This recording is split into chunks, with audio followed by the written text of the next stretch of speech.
Hey there, everybody! Welcome back to the ABCs of RPGs, where we teach you the basics of tabletop role-playing games. My name is Spencer Reese, I'm the Game Master for the evening, and I'm joined by my players, Dalton. Hi everybody, my name is Dalton. Today I have he, him pronouns. That's normal. I got mixed up. That's normally the case. And I'm playing a character named Kish Lark, codename Backfire, who also has he, him pronouns. He likes tinkering with his robots, and he likes making sure that his robot is the best that it can be, and he's gonna make sure everybody knows that his robot is the best. Justin, do you want to introduce yourself next? Yeah. I am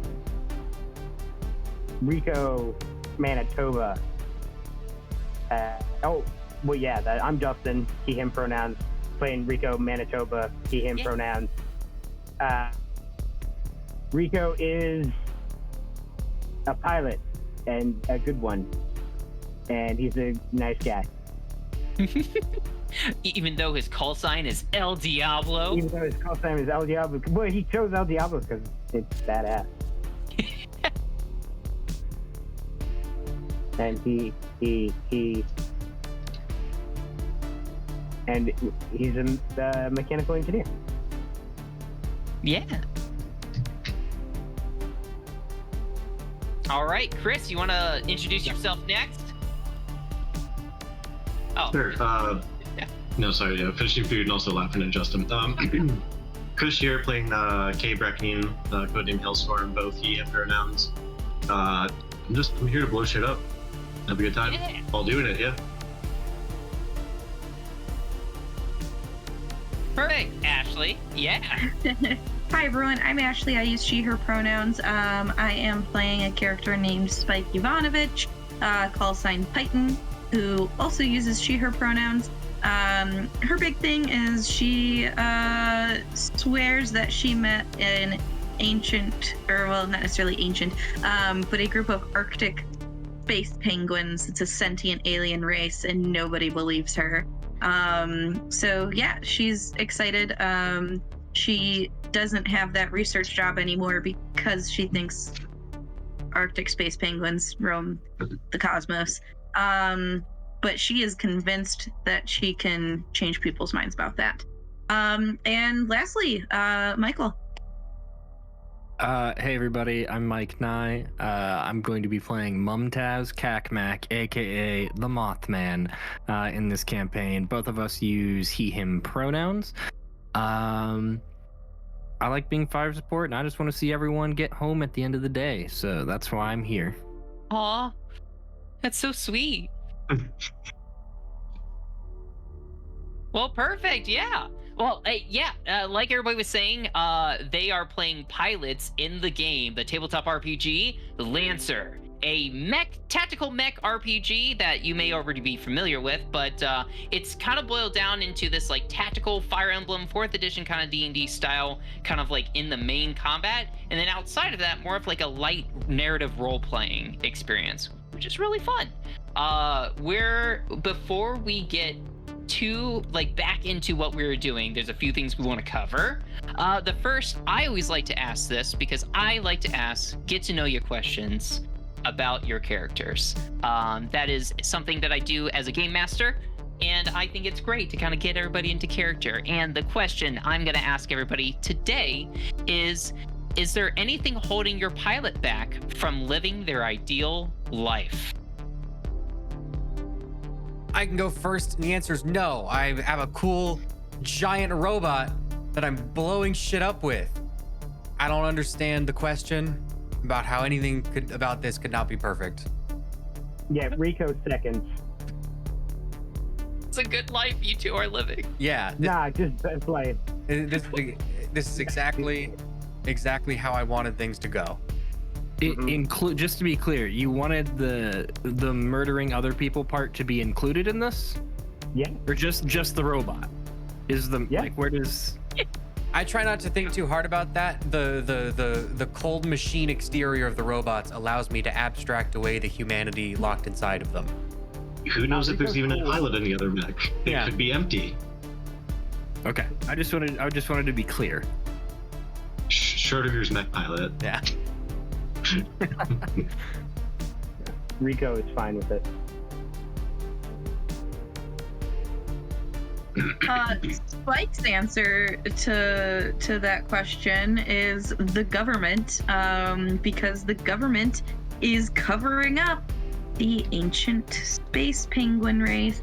And if everyone would just believe her, you know, maybe she could introduce the world to this super cool group of humanoids or avianoids.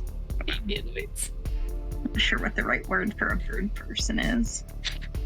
That sounds right. Yeah, when you see them next, you can ask them how they want to be referred to as.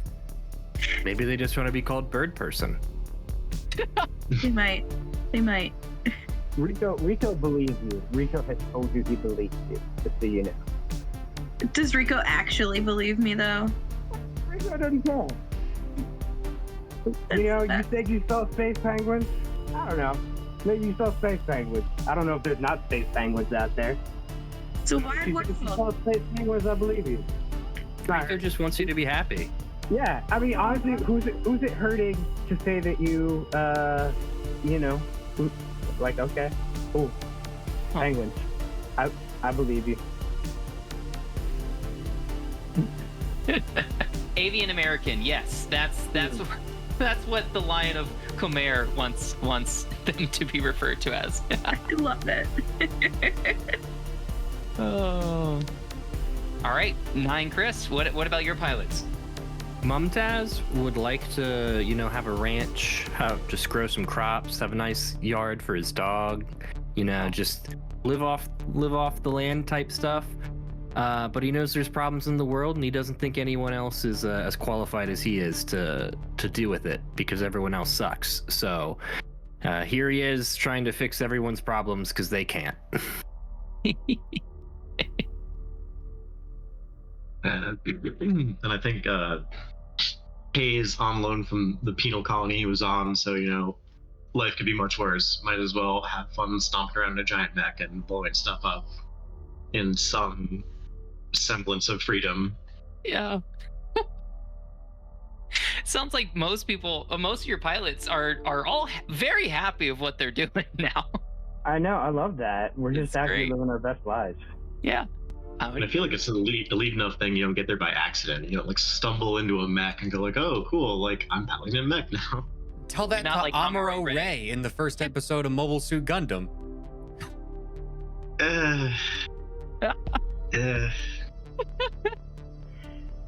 There's no reason he should have known how to pilot a mech. I don't buy it. He clearly was working on machines before he stumbled into that thing. Therefore, he knows how that stuff works. Clearly you don't know anything about new types, Chris. Like walk, even though they have limbs. Like you can, you know, have like the basic tools and still don't know how to use them. Yeah, Lion of Khmer too. Gurren Lagann, C-mode. He just knew how to do it. Yeah. Fighting spirit, Chris. Too. I don't like Simone and Common as characters. Mostly Common. Simone's okay, but like They're both Fighting great spirit. yeah, he just hearted the cards his way through an entire like anime series, just And like that's throwing down nothing wrong twos. Like, with that. there's a lot of things wrong with that, but that's fine. Literally nothing wrong at all. It's a perfect property. All right. Well, we let's. There's one rules clarification I wanted to go over, just because our whole point of this channel is not only to play unique and fun tabletop role-playing games, but to teach people how to do it. Saves. Well, we're familiar with it with stuff like D&D and stuff like that. When you have to make different kind of stat saves.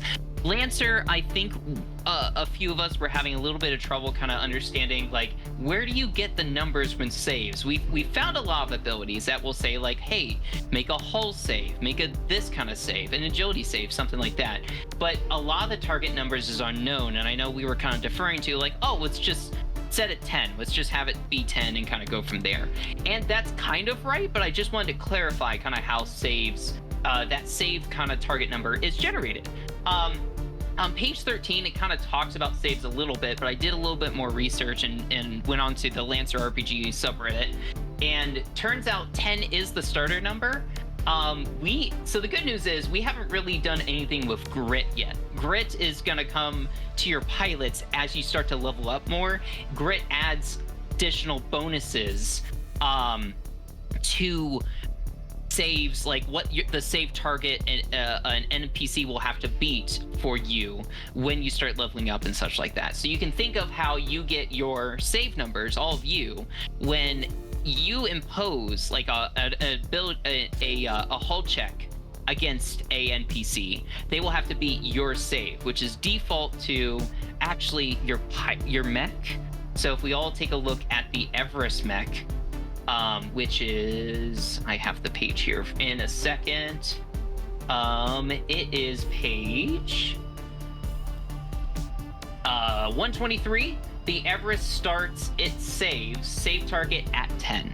And different mechs can have different save target starts, but the Everest does start at 10, and then you would add your grit to it. Everybody's grit is 0 because you're license level 0, so you don't add anything to that yet. We'll cover more of that when you guys actually level up, but when it comes to NPCs, there's different tier levels. Now, like, it's like from 0 level to 3rd level, it's just tier 1 enemies that you guys kind of face. But the saves do differ for different NPCs. Like, for example, the assault mechs that you've been fighting, their save target is a 10. Whereas the, let's see, I think what was the Bastion had a different one? Yeah, the Bastion, the one with the 3 armor attached to it last week, that one has a save target of 8. So if they imposed a save on you guys, it would be easier to beat the Bastions because it's only an 8 compared to the Assault, which is a 10 at tier level 1. So that's kind of how saves work, and I hope that makes sense with how that's kind of generated in the future. So, but yeah, I just wanted to cover that because I know it's I felt like the rules, it went over it pretty quickly, but I found that as long as you take a look at your mech, or if you look at CompCon, it kind of populates that stuff for you, so that makes it really nice and easy to just kind of get that from there. But next up, we have a few things to do before we start off, but I would like to see, would anybody like to catch us up on what happened in session 1 of our Lancer campaign, Solstice Reign? Well, we were on this cool ship, and we were waiting because there was like an ambassador on this planet who is we're trying to get the planet to rejoin the government because they like split off, and basically our ambassador and our captain were down on the planet, and we lost contact, so we went to go and help them, but we got shot down, and I'm so bad at remembering people's call signs. Nye, what's your call sign? The Mothman. The Mothman! Mumtaz, Pac-Man. Mothman, radioed in and was like, hey, do we have permission to open fire on these enemies that are surrounding us quickly and that we think shot us down? And they were like, yeah, you got shot down, so yeah, that you're cool. So now we are in combat, and we have, I don't know if we have the map pulled up right now. I guess we don't on this screen. But there is a deployment objective zone that we are trying to defend, and our goal is to have at least no more than 3 enemies within that zone by the end of 6 rounds. We finished 3 rounds. It's been going pretty well so far. I used my super cool activate core system ability, which was fun. So we get to find out everybody's stats because I scanned everyone and made everyone take heat. Any other feedback? I feel like I wasn't very good at like the names of things, but you nailed what happened. Yeah. The NPCs are the Captain Bridget Ferris. She was down on planet with the Union Ambassador Neelan Banerjee. And name. Yeah. First Lieutenant Alex Kim is the current commanding officer who sent you down there. You also have Rio, which Mothman has been communicating with. She's the one who's been talking with him. She is a non-human person, which is too complicated to accurately describe. So I'll probably describe as an AI. And yeah, those are the main kind of people you've interacted with so far. But other than that, yeah, you got it. Did you kind of go over how the first rounds of combat went down, Ashley? I was busy reading something. Not in super detail. Do you want to elaborate on it? I guess. Sure. Yeah. I guess as we crash down. Before you do, it might be advantageous to put the map on the screen. Oh. So people, you can If you want to run the stream, you can do that, Nye. Okay. Well, I rescind my suggestion. Let's change out Where's people all this real coming quick. from? Yeah. So Nye did get a fancy new computer, so I did. I could run it now, which is cool. So we dropped in. You can kind of see the wreckage of our plane and the statue we hit and where we all landed. After we crashed down, there were a couple groups of bad guys. There was a defender and two little guys over here, and like a quad mech and some supporty guys down here. We identified that the big bulky defender guy with the shield was the big threat and tried to take him down first. As we were doing that, more dudes came in. I think our biggest annoying thing is another dude with some swords and flamethrower Yes. guy popped in from the north on their way down, closing in. closing in on us. But yeah, hopefully Python's big scan ability tells us some more info and not too many more guys come bearing down on us until Fingers crossed. until our friendly NHP can get us some help. Yeah. So Did you explain our objective to Not wait out? die. yes, basically this is a holdout sit rep, which in Lancer there are kind of these like pre-made kind of objectives. They can look very different and be set up with different enemies, but they're kind of these kind of like general. Think of it like when you play Halo and you set up a game for Capture the Flag or Oddball or just Slayer.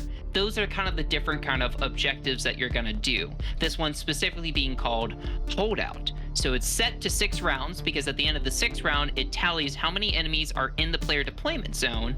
And they start off with 4 points, and for each enemy in the zone, it counts down. And if they have 1 point or less, then they lose and they have to retreat. That's kind of like the goal. If they last the 6 rounds, they're able to hold off the enemies in time and such. So it's cool. It's not always just kill everything on the board. It's sometimes with objectives. So and I want to discuss everybody that got scanned.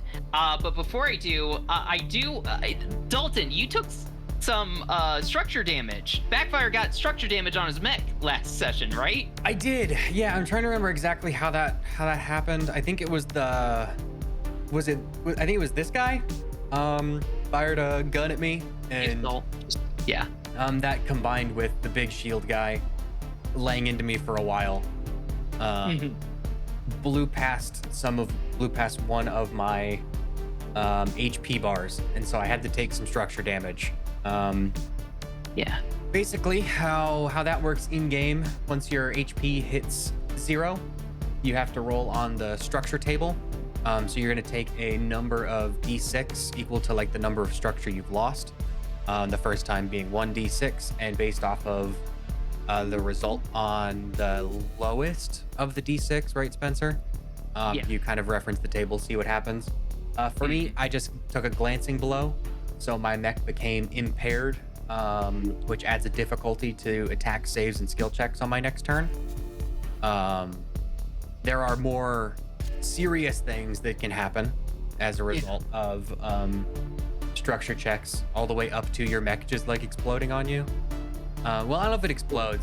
It definitely That's shuts down. Heating. Yeah. Yes. Stress checks, that would be that could probably maybe be an explosion. Yeah. But in this case, I'm good. That's a totally normal thing to happen, is to take like 1 structure damage. Who cares? That's fine. Yeah. All player characters, all player mechs have like 4 structure just starting off to begin with, so they can flow through their HP 4 different times. Well, I mean, there's always a chance for it to be destroyed before then, but for the most part, you can do that. Most NPCs only have 1 structure, so unless they're classified with a different kind of template that you guys would be aware of, once you get past the NPC's health bar, they're out. So it's kind of nice that, like, when your HP goes to 0, something bad could happen, or it could just be a glancing blow, which is cool. So, but yeah, let's go ahead and start talking about all these different mechs that are on the board, because Ashley's core power, the CP, had this resounding effect. It was like this wave that kind of went out, did a bunch of heat to like everybody on the field, but on top of that, got free scans and everybody. And scan is a really cool ability. Now, the type of mech and the template, which could be a bunch of different things, like whether or not they're like an ultra or something like that, is always known to the pilots. But specific information about their weapons or features or such like that is not revealed right away until the enemy mech is scanned. And since Ashley did that, I'll just go ahead and go through real quick all the different types of mechs on the field and kind of like what they're able to do. So first, let's start kind of in the top left up here, this Pyro enemy. He is a new one on the field. We did not fight, and nobody's fought him yet on the field, I don't believe. But you saw maybe him take kind of like a few different things. He has 3 armor on him, first off. So same armor as the Bastion. He has 3 armor. He only has 10 HP. His heat cap is 12, so it's higher than the average. Most of these other guys are only going to have like 8 for their heat cap, but he has 12, and you'll kind of see with his abilities why that is. He's a bit slower for speed. He only has 2 for his speed. His save, if he imposes a save on you, is 10, evade is 8, and E-defense is 8, and his sensor range is 8 as well. So, his ability... Take that one out. Yeah. His flamethrower is his attack. It's a cone of 5 that does 3 burn damage, and it has +1 attack bonus. It's a heavy CQB weapon, but it doesn't have any threat. It does a cone of fire out. And it deals double burn damage to characters that already have burn. However, it also generates 4 heat to himself. So there's a little bit of drawback with that.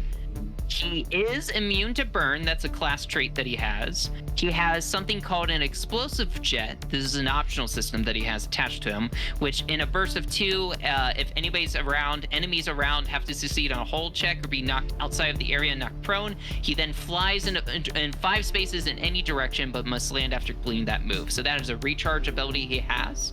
5+ recharge ability, but it is a quick action, so it's kind of like a burst off.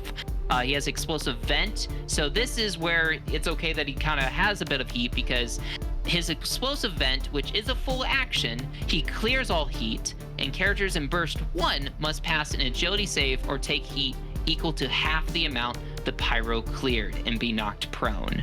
So that's kind of like, you got to be careful around him, because he'll turn that heat outwards and kind of blow it back at you guys.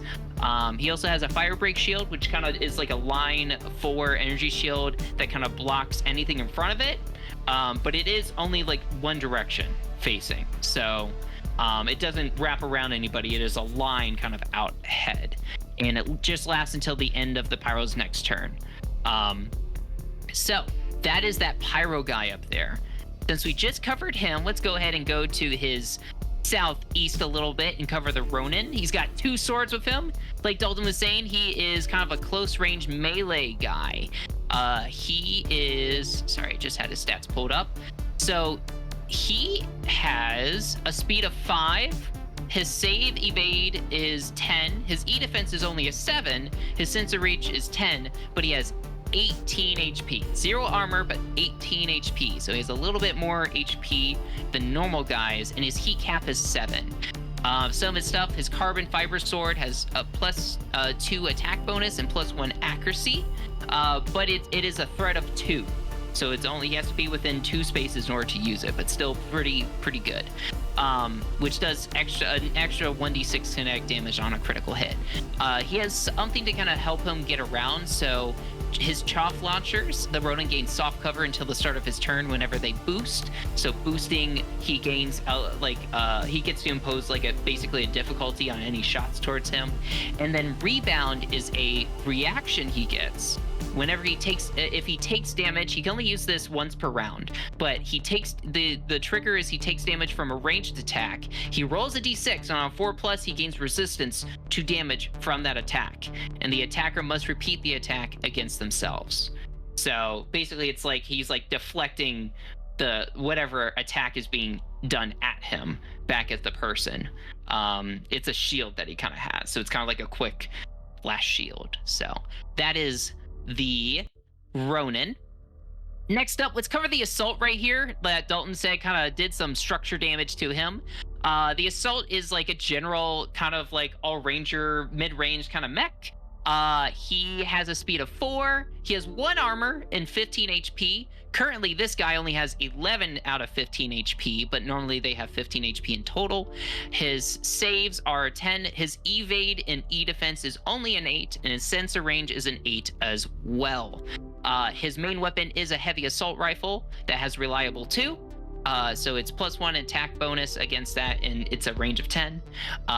Some of the other things he does have a combat knife, threat range of 1 that just does 4 kinetic damage. He has a reaction called Hunker Down.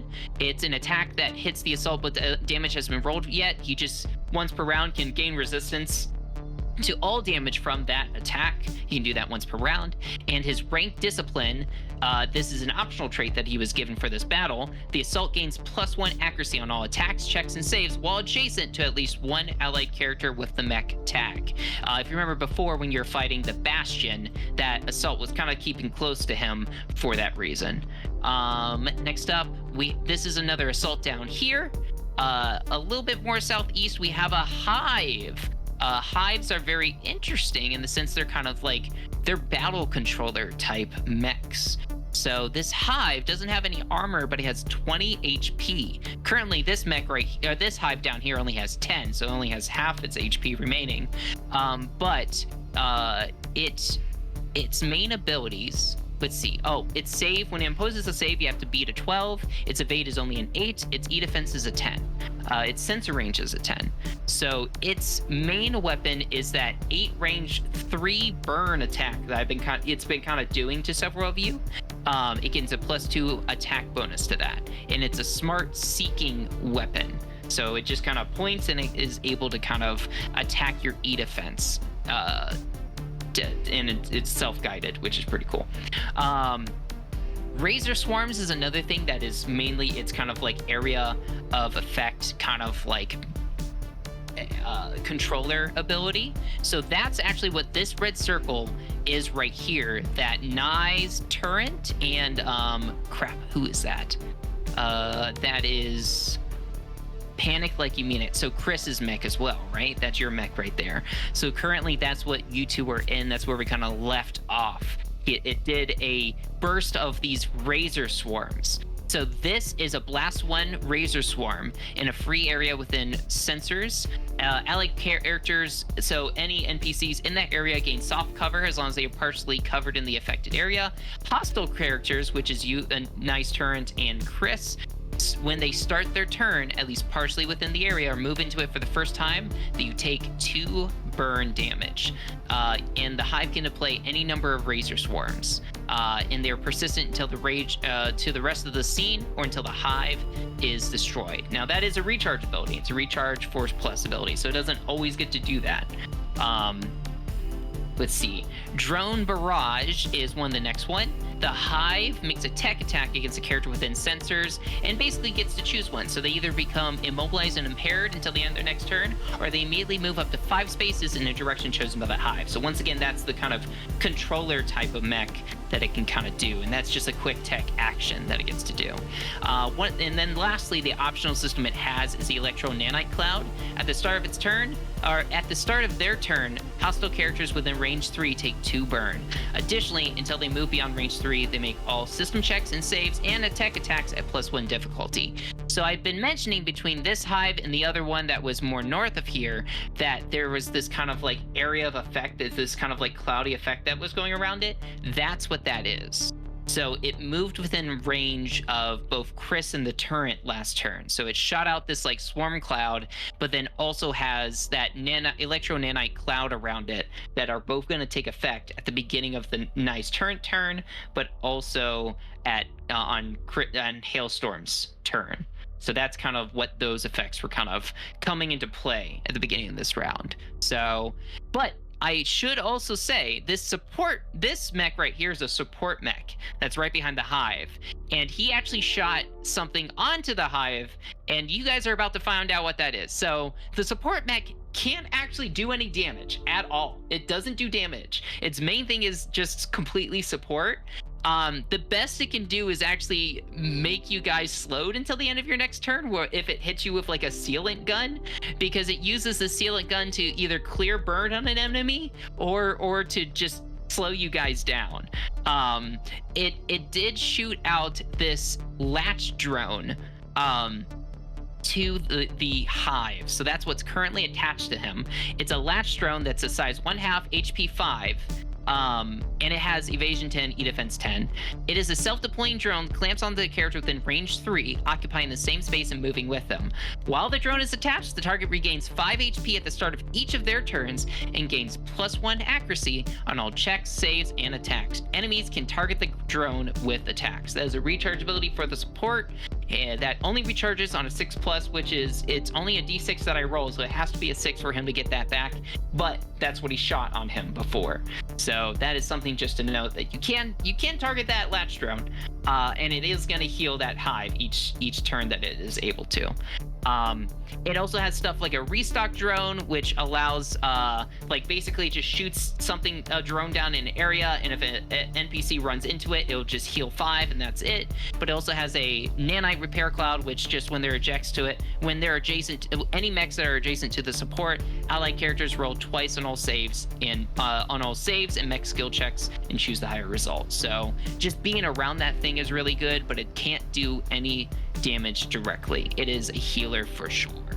Lastly, I think that's it for what's on the board right now, right? I think so. Okay, yeah, so that's what's currently scanned. Did you guys have any questions, or did I not cover something that you want to know about the mechs? Because Python's scan ability revealed a bunch of information for you guys. So I think we're probably good for now. But something to keep in mind that like retroactive, like if we want to know something, we can just ask. Just ask. Yeah. Yeah. For sure. Let us know. Yeah. Yep. Perfect.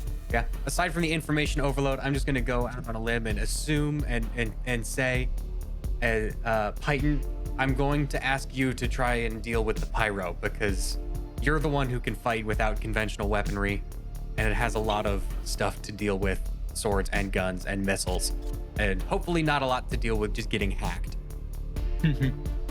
Yeah, I'll focus on him. I will Great. hopefully be able to handle at least partially the assault and the sword guy coming at you. Appreciate it. I went last time, so I will nominate who gets to go first this upcoming round.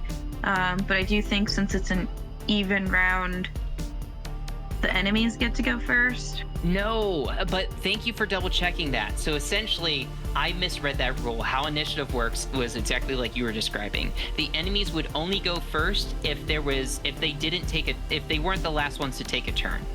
And that can only happen if there's less NPCs on the board than you guys. So yeah, it's always going to be you guys nominate who goes first. First round, players always go first, and then it rotates between player, NPC. But if it ever ended with the like one of you guys being the last one to go, then the NPCs would take their turn first. But since like there's always been more than you guys, there's always been NPCs that ended last. So you're good. Yeah. That makes sense. Awesome.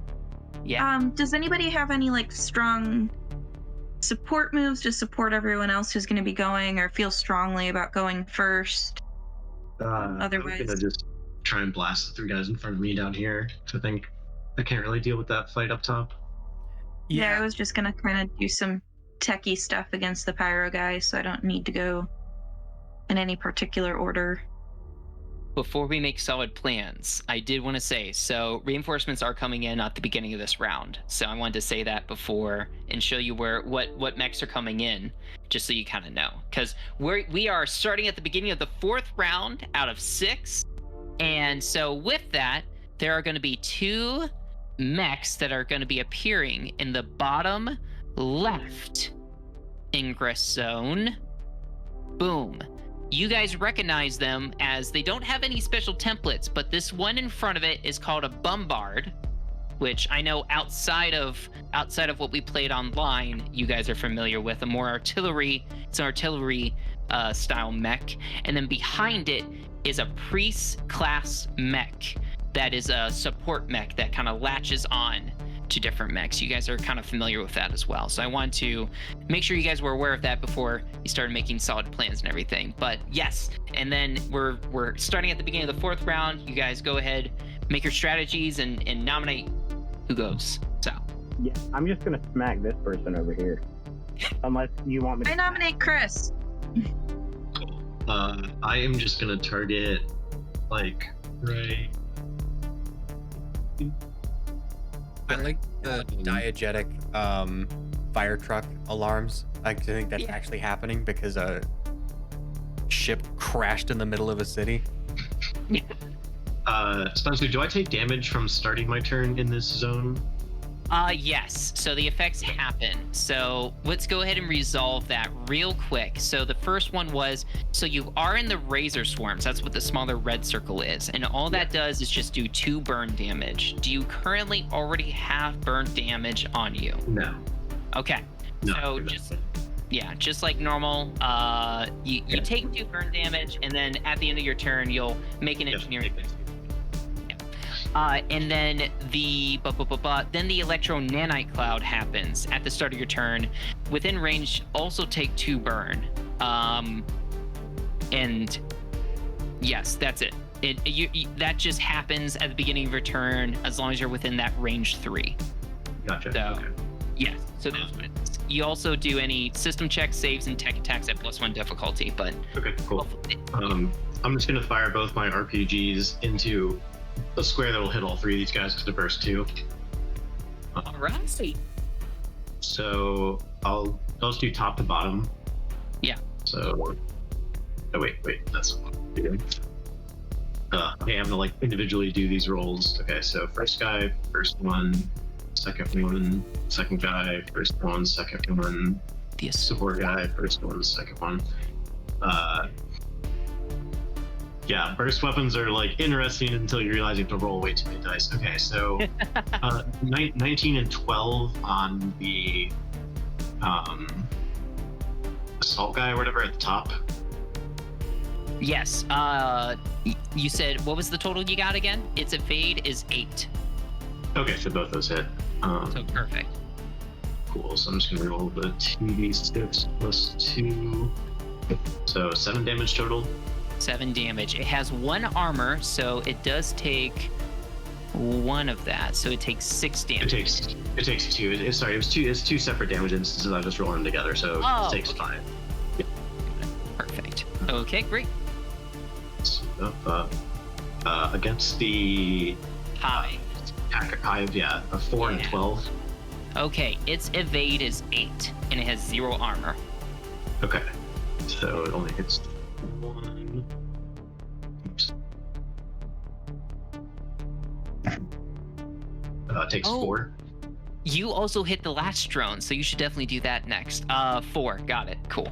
Oh, is the last drone on one of these guys down here?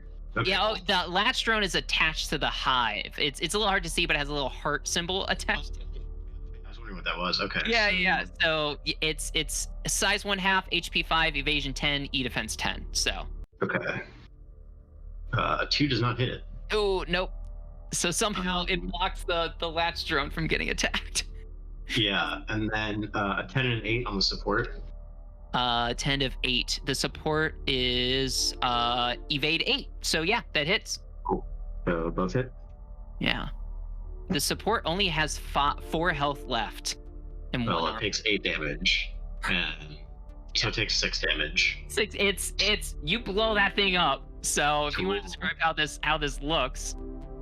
Yeah, well, considering I missed the top guy, I think that one of the RPGs just went wide, but managed to like land right in the middle of the support drone and just blew it to pieces.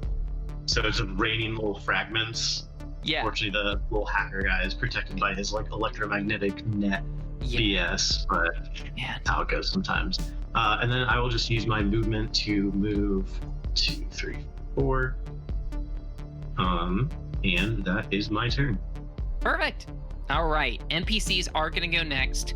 And so the Hive is going to go next because it wants that HP boost before anything else happens. So the self-deploying drone, so I double checked it because like the swarm that's right here in the effect range around the Hive would go away if it was dead, but the support's latch drone is like a self-deploying thing, so it stays there. It doesn't stop. So it gets plus 5 HP, so it raises its 6 HP to 11. Real quick before that, Oh, Hive, you could use your reaction to fire that turret, right? It did take damage. Yes, I that is a thing that I can do. Good. Is either of these mechs like within 3 damage of death? So Not I damaged them within both. 3 damage. Okay. The Hive had 6 health before it was about to gain back health, and the Assault is at 8 health. Okay. Well, it's up to you then, because it's not gonna kill either one. I mean, I'll just do whichever one you want. I'll just do 3 kinetic damage to it. Yeah, screw that Hive. I don't like that. Okay, minus 3. So it's down to 8 health after it heals up. So it's at 8 health now remaining. But yeah, the Hive then, let's see here. I'm not sure when does your turret have a turn, or is it just a reaction based thing? Just a reaction on when an ally hits something. Interesting. Because the wording specific for the Razor Swarms is just hostile characters start their turn at least partially within the area or move into it for the first time in a round. So I don't think it affects your turn. So I was just double checking that. So anywho, the Hive will move 5. Let's see here. So it'll move 1, 2, 3, 4, 5. Yeah. It's gonna get up close and personal to you, Chris. It's chasing you down. Yeah. So it's moved right here next to you, Chris, and now Dalton, you are within that 3 range of the electronanite cloud. So just wanted to give you a warning about that beforehand. But then it's probably angry at Nye's turret. So it's probably gonna turn and shoot that turret because it has that Hunter Killer Nexus, a range of 8. It does 3 burn damage to that turret, Nye. Or wait, it's gonna attempt. Hold on, it has to roll. Let me roll.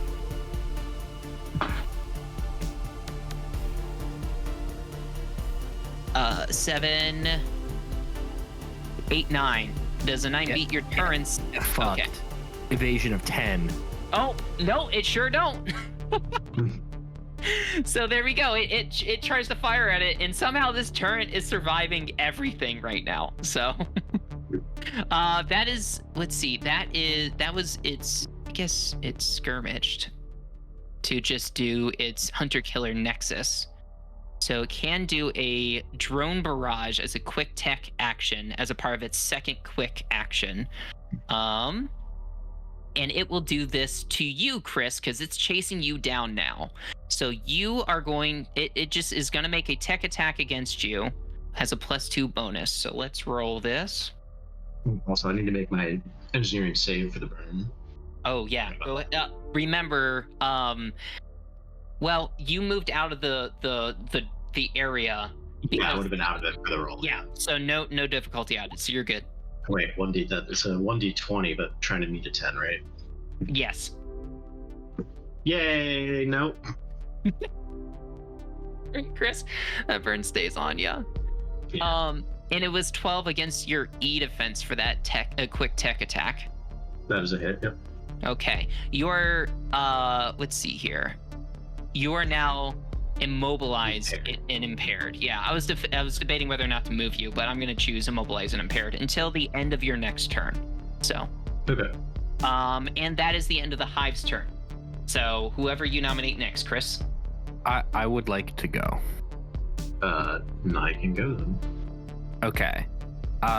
So first, as a free action, I'm going to issue a command to Python. Python, we said we wanted you to go after the fire guy, right? That is what Dalton said. Okay, Wait, I'm officially I'm not Dalton. issuing a command. Sorry, that's what Packfire said. Mothman is getting on comms and he's telling Python that you are best equipped to go after the fire guy.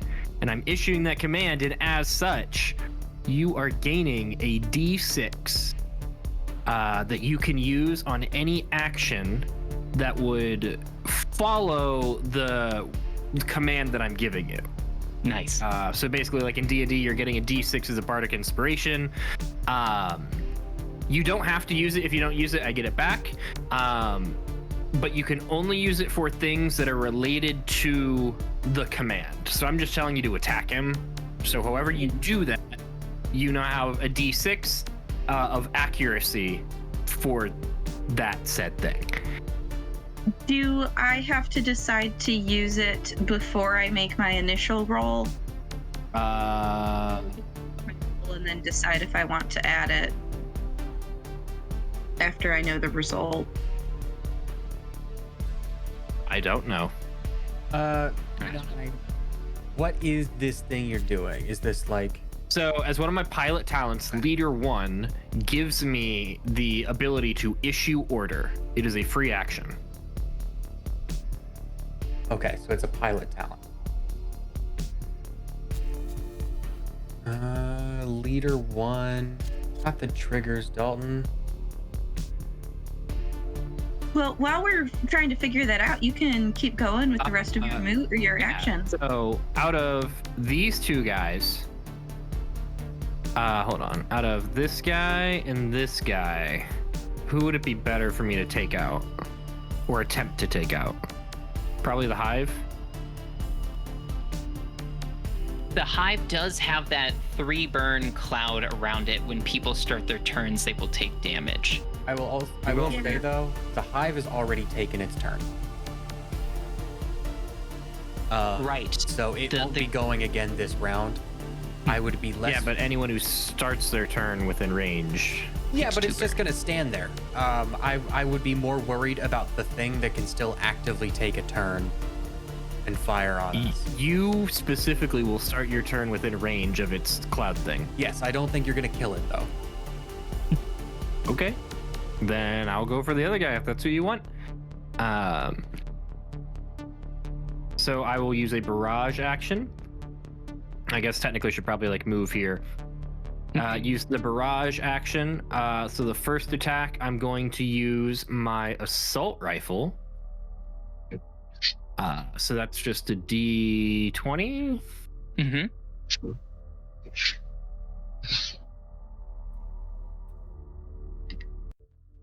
And that is a 3. So that probably doesn't hit. No.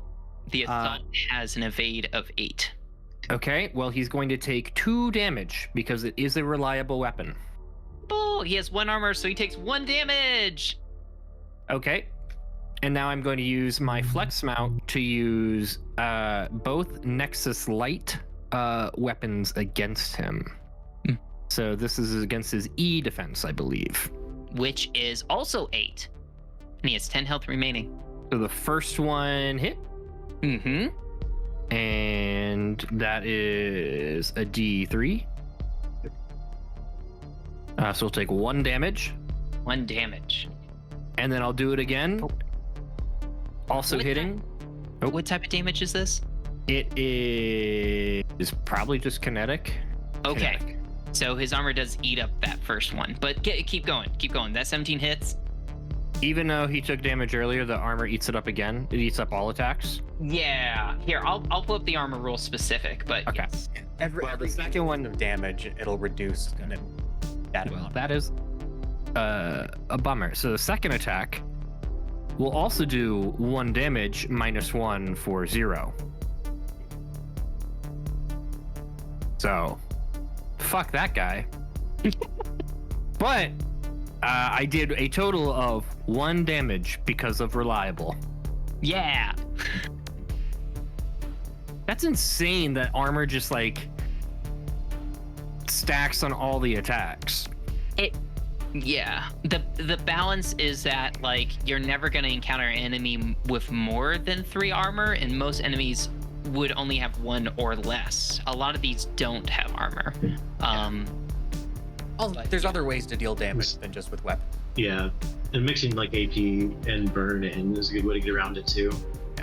Yeah. Yeah, it's just a bummer that I had 1 Yeah. attack miss and 2 attack hits, and both did a total of 0 damage. But then after that, I'm just gonna move back in my my little hidey hole.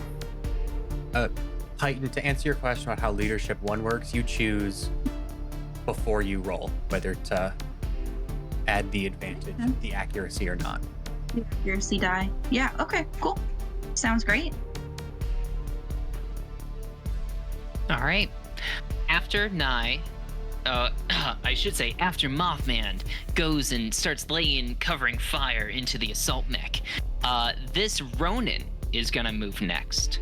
So the Ronin has a move of 5, so he is gonna move 1, 2, 3, 4, 5. And the important thing to note is that his carbon fiber sword, has a threat of 2. So that means he can reach you now, Nye.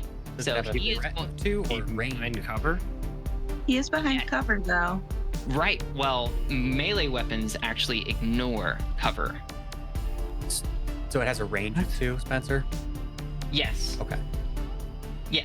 Because that's how threat works. Or Maybe for sorry, NPCs. Maybe it's 1 stat for NPCs, but it's different stats for player characters. For what? For threat? player characters, threat and range are different stats. Yes, except in the case of melee weapons. Melee weapons, threat is their range, and then other weapons like shotgun stuff like have like 5 range and 3 threat. Yeah. But yeah, I'm literally behind a wall. Here, I'll bring up the cover rules just to double check. But it might be a line of sight then. Yeah, I would even if Spencer like melee weapons would ignore cover, I don't think. they'd ignore line of sight. Yeah, I don't think they'd get away with the fact that Nye's like, well, just straight up behind a wall that's as tall as he is. Mm-hmm. Like, yeah, I'm cool with the ignoring cover thing. It's just that just feels wrong.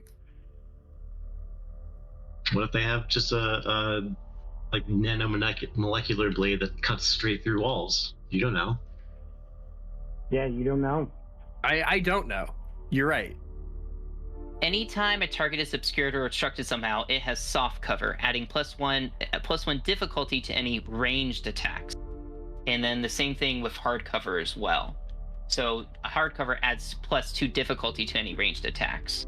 But you can still melee attack people through the cover. I guess that's how it seems like it's set up mechanically from my perspective. Just because it specifically says like the only thing cover does is add difficulty to ranged attacks. And mechanically that's the only like penalty it's kind of imposing. So how I kind of interpret it is that even though you're behind cover, it could still hit you. But Checking I for guess cover. If a character is adjacent to hard cover, they benefit from that cover against all characters, except for characters that flank them. yeah. I mean, under melee though, it says melee attacks ignore cover. But this would say I have because I'm adjacent to hard cover, I have cover from all characters other than those who flank me. Yeah, but the melee rule like specifically overrides it because it's more specific. Mm-hmm. Specificity is like how they kind of like prioritize rules. Yes. Page 64 is like the melee attack one, and then if you read under the cover specific, it does say like it only adds difficulty to ranged attacks. I mean, it's definitely weird.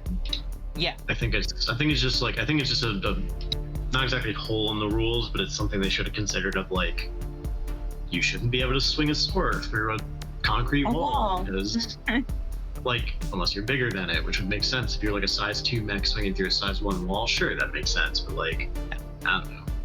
We can also always amend these things at the table. The beauty of these games. So no swinging through concrete walls, you guys. You can't do that because physics. Yeah, I mean, as GM, Spencer has final say on this one. Yeah, I mean, I'm okay because like it's only gonna skirmish anyways, so he can just use his quick action to boost. So he'll just boost around that. I'm okay with doing that. I guess I was trying to think mechanically of how melee weapons kind of like are advantageous for it, and I guess like that does make sense. Like you wouldn't be able to like stab through a cover of some sort. It would make more sense in like a smoke and less of like a concrete barrier, like you're saying. But maybe I think part of it too, though, is like the difference in like I think this doesn't affect cover. It's more about line of sight. Of like if you can't draw a line of sight to a target, how are you gonna attack it, kind of thing. So I think maybe line of sight rules are more important here, where like they can't target like although the book also mentions like sensor range, you know everything within sensor range. So I don't know like how sensor range and line of sight work. I'm reading through these rules the first time. I was very confused about like the difference in counts. Do you have line of sight if you're in sensor range, or like because obviously you do if you can see them visually, but even if they're blocked, you know they're there if you have sensors. So I don't know. I think the way to get around that with like some like sensor effects and stuff like that is like a sensor like can go through like cover and stuff like that. But like a lot of E weapons have like seeking or something like that kind of attack that So way, maybe. One piece of advice to kind of get us moving is in the old school revival like philosophy document you can go read. One thing it says is just make a ruling and move on. And if you come and that's how it goes forward, and you can review it later. So in this instance, I think Spencer, just make a ruling and we can go from there. I want to spend the rest of our stream mulling over these rules. Okay. He boosted and then used his skirmish as the other quick action, and he is going to make a carbon fiber sword attack against Unai. Does Lancer have a Jeremy Crawford equivalent that I can like get on their Twitter? 14. They've made a ruling on this before. I'm 14 will hit. I'll find it again and put a link.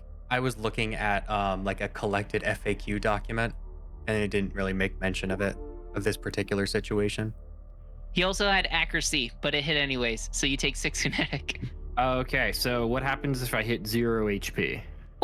Ooh, structure damage. So this is the same thing that happened to Dalton. Dalton, can you, or so I don't know why I said Dalton. Nye, page 80 is where the wear and tear is. What we're gonna do is, this is your first structure. So you're going down from a 4 structure down to a 3. Go ahead, reset your HP. Then take a D6 and roll it, because that's gonna determine what type of damage your structure, like what got destroyed in this. So, by going to 0. System trauma. Okay. What does that do, Nye? Oh, you gotta roll another D6. Parts of your mech are torn off by damage. That's what system trauma is. So roll another D6 too. Yeah. So what am I weapon? All weapons on one mount of my choice is destroyed. Yeah, you choose. Well, this Ronin kind of came down with his sword and slashed one of your weapons.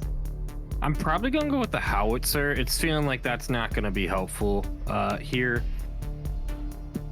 So probably that one. Also, that would make sense. It's like a giant fucking mortar on my back. So of all the things for him to hit, that would probably make sense.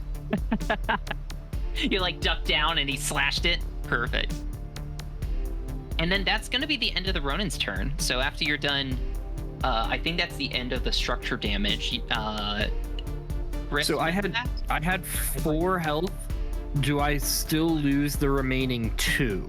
Yes. Yeah. Yes. Okay. Good question. And then Nah, you were the last one to go, so I think you nominate somebody next. I'm gonna nominate Justin because it looks like he wants it. Awesome. So I am going to use my movement.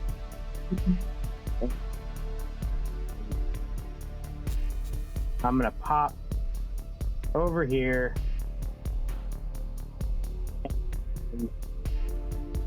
I am going to use the barrage action to start with my heavy charge blade. All right.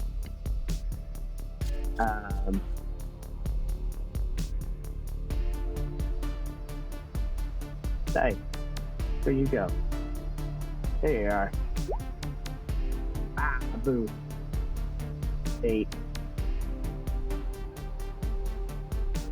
Probably doesn't do it. Oh, 8. And sorry, against which guy is this attacking again? Can you ping him? Yeah. This assault guy right here? Yeah. Okay, great. Yeah, the assault has an evade of 8. So you hit him. Because yeah, me. Awesome. Okay, so I will roll 1d6 plus 3. Yeah, currently he has 1 armor. The assault class always has 1 armor, and he has only 8 HP remaining. Oh, this is an armor-piercing weapon. Oh, so ignore armor. Let's go. 8 damage. 8? You killed him! How does this look? That's a lot of damage. I like slash him and Damage. like he's just done. Like bam, it just goes down. El Diablo had enough. Cool. Was that a skirmish attack? Because you could like boost somewhere if you wanted to or something. I guess I can. Yeah. Actually, you know what? I'm going to instead the other part of my barrage attack. I'm going to use my prototype weapon, and so like a little cannon comes popping out the thing and blasts over at The hive. the hive. Okay.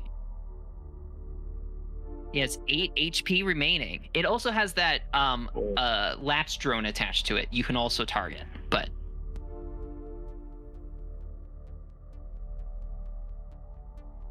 And the latch drone heals how much health when it starts its turn or whatever? 5. So every time the hive activates, it heals 5? Correct. So it won't do that again until next round, but Yeah. correct. And is the hive? What's the HP of the hive? 8 currently. 8 currently. All right. Well, I mean, I'm still gonna have to do a ton of damage, but I won't kill it. Yeah, I was planning on attacking it when it comes around my turn. It's staring me down, and I have a shotgun, so... Oh, actually, wait. It's within 5. Oh, okay. Well, I'm gonna use my.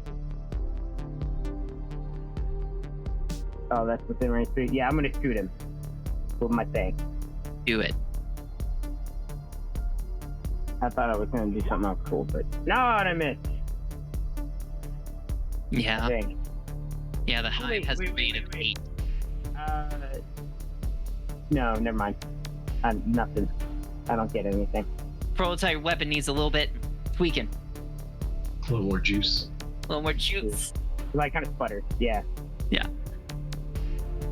You said that was a barrage, so that was your full action. Was that? Yeah, so I can just do my move and make that barrage attack, right?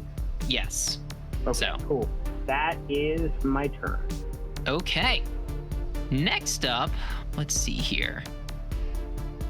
The pyro is gonna move in. So let's see. He has a speed of 2, so let's go ahead and just move him 1, 2. And then I know he has, let's see, there's the explosive jet. I believe I used that last time, so that has to use. Yeah, he already did that. So it's a recharge weapon. So for NPCs, at the start of this NPC's turn, roll 1d6. If the result is equal to or greater than 5, the equipment can be used again. So let me go ahead, roll that d6. And he gets it back. So, that pyro is going to... Nobody's within burst 2. So then he is going to fly 5 spaces. So let's go ahead and move him right next to that assault. So he's going to go right there. And let's see here. That pyro has a flamethrower. Let's see here. So he is probably going to turn around and do... He's going to point to you, Ash, because this is your mech right here. Python. Yes, Python. And he is going to... Right on our ass. What the fuck? And he's gonna do his flamethrower. So this is he's gonna make a roll against your evade, and he has a +1 bonus to it, and that's a nat 20. I think that'll hit. So go ahead and take 3 burn damage, and he generates 4 heat to himself. So the thing, yes, Justin. Do I have to roll burn damage? I have 2 burn right now. Yes. So you go at the end of your turn. You have to make an engineering check. Okay. So go ahead. Yes. No, you're good. You're good. D20? Is that what it is? Yes. Mm-hmm. Plus your engineering. Yes. Plus your engineering. Plus my engineering. Yeah. Does that put you over 10 Where's my or at 10? engineering again? Maybe at the top. Yeah. Common, it's to the left of kind of all your stats, like speed, evasion, attack, defense. Oh. Right below stress. 0. 0. Okay. So you take whatever burn damage you currently have. As HP damage. So you have 2 burn. You lose 2 HP. Got it. Yeah, and that stays on you until you pass that engineering and pat it down. So. Cool. But Ash, Sorry. so no, you're good. So You took 3 burn damage. Yep. He also causes 4 heat to himself. He had heat earlier from your weapon. Yeah, he had from 4 your heat DP. from me. So now he is 9 out of 12 for his heat. Just to let you know. Okay. That is the pyro's turn because he did explosive jet and he did his flamethrower. That's his turn. So, Justin, you went last. Nominate who goes next. Dalton, did you say you wanted to go next? I can go next. I think I'm the only... No, Ashley still needs to go, right? Or Ashley, would you prefer to go? I'll go. Okay. Well, it doesn't matter either way, though.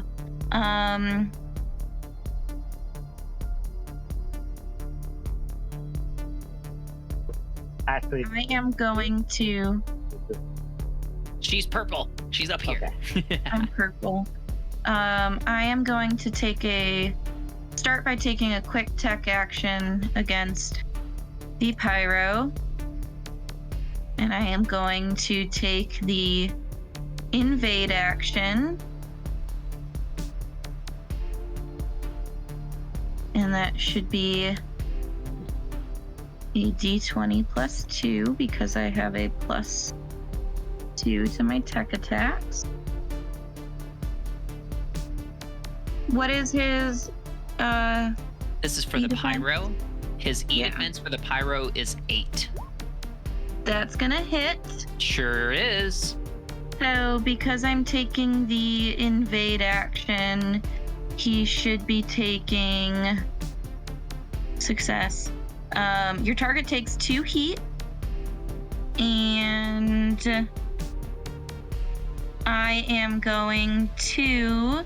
He's at 11L12. Yeah, he is. Push my target 2 spaces backwards and knock him prone. So you want to move him like right there?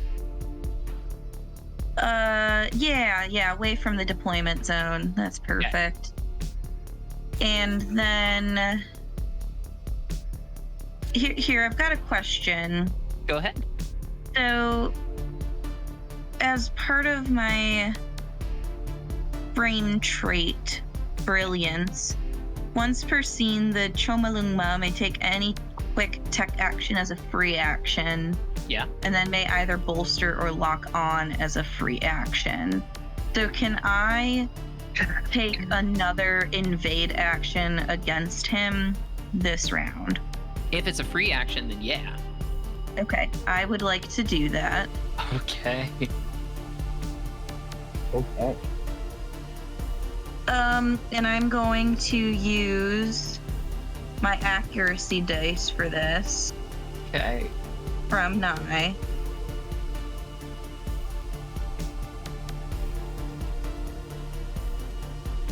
And that's going to be a 14 to hit again.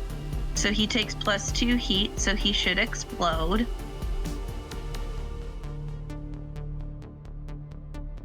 Oh no.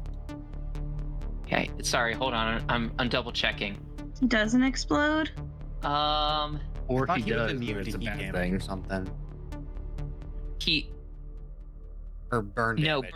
he's immune to burn, but page 281 is the GM's toolkit that I'm reading. Some NPCs like mechs have a heat cap. By default, these characters have 1 stress and become exposed when they exceed their heat cap instead of making an overheating check. So the good news is he takes double damage. Yeah. Until he clears his heat. Nice. Okay, so, So like that- we were a little wrong about filling up heat, killing them. Yeah. I was gonna say, shouldn't it be exposed for the rest of the scene because he doesn't have stress to get rid of? Wouldn't it just like overload, just be done? Uh, I could be wrong. NPCs with additional stress follow the standard rules for overheating. Heat cap. See. If a heat cap, instead they take heat. Some NPCs don't have a given state, they take heat as energy damage. I would say that does put him 1 over his heat cap, so he'll definitely take at least 1 damage. Yeah, I'm gonna. So he takes 2. I'll say so. Yeah, that seems fair. And I'm gonna say it ignores armor because it's like internal damage. That's what I'm gonna say. Okay, yeah. Okay. Overheating check. So yeah. It doesn't say when that exposed condition ends. I thought it would, as long as he can clear the heat, then he'd be fine. Like if he used his turn to like clear it, or since he has like the 1 ability to kind of clear it, I thought maybe that would clear that and then get rid of the exposed condition. He probably has to do the what is it? Stabilize? Yeah, that probably clears exposed. It's a condition, so he would have to take his turn to stabilize to do it. So he'll have to stabilize to do it. So he is currently taking at least double damage from all sources. I also thought he would just melt down, but I'm glad we clarified. We'll get him. Yes. Okay. So I invaded him a second time, Mm-hmm. and what I'm going to do for that is I'm going to do the balance control lockout again, and if they are already prone, they become immobilized until the end of their next turn. Ooh. I may only immobilize a character once per scene. Okay. They are immobilized. Way to go. Okay. And then, as also part of the frame trait, I can bolster or lock on. I am going to lock on him as well. So I have digitally marked the pyro guy, lighting them up for my teammates' targeting systems and exposing weak points. So he has the lock-on condition. Any character making an attack against a character with lock-on may choose to gain +1 accuracy on that attack and then clear the lock-on condition after that attack resolves. This is called consuming lock. Boom, boom. Not Okay. only double damage, but also locked on. Okay, and now those were all free actions for brilliance. Now I am going to skirmish with my Nexus Hunter Killer My God. on him. Okay. Ooh. Can I use lock on for myself? I think so, yeah. Mm-hmm.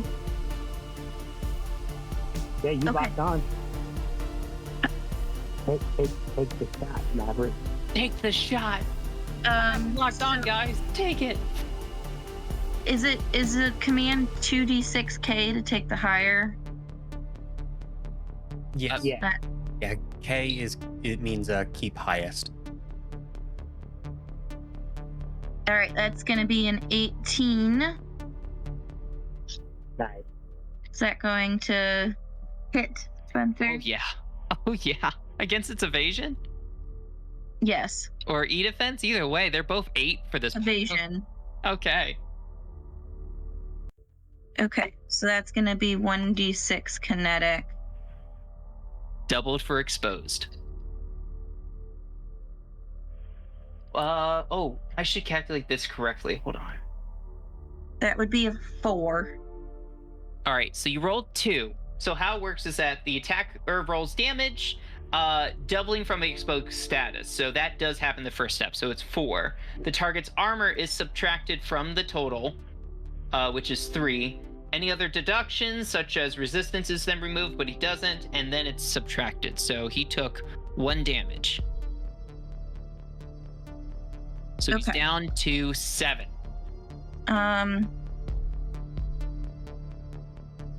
So I think I also should have had a 3rd accuracy die because he's prone, Mm-hmm. Yep, definitely. and I only used the 2 from lock on. You still hit. It's fine. I don't think it matters. The only thing would be Wait if for I critical could have success. gotten a critical success. Would that have affected the roll on the d20?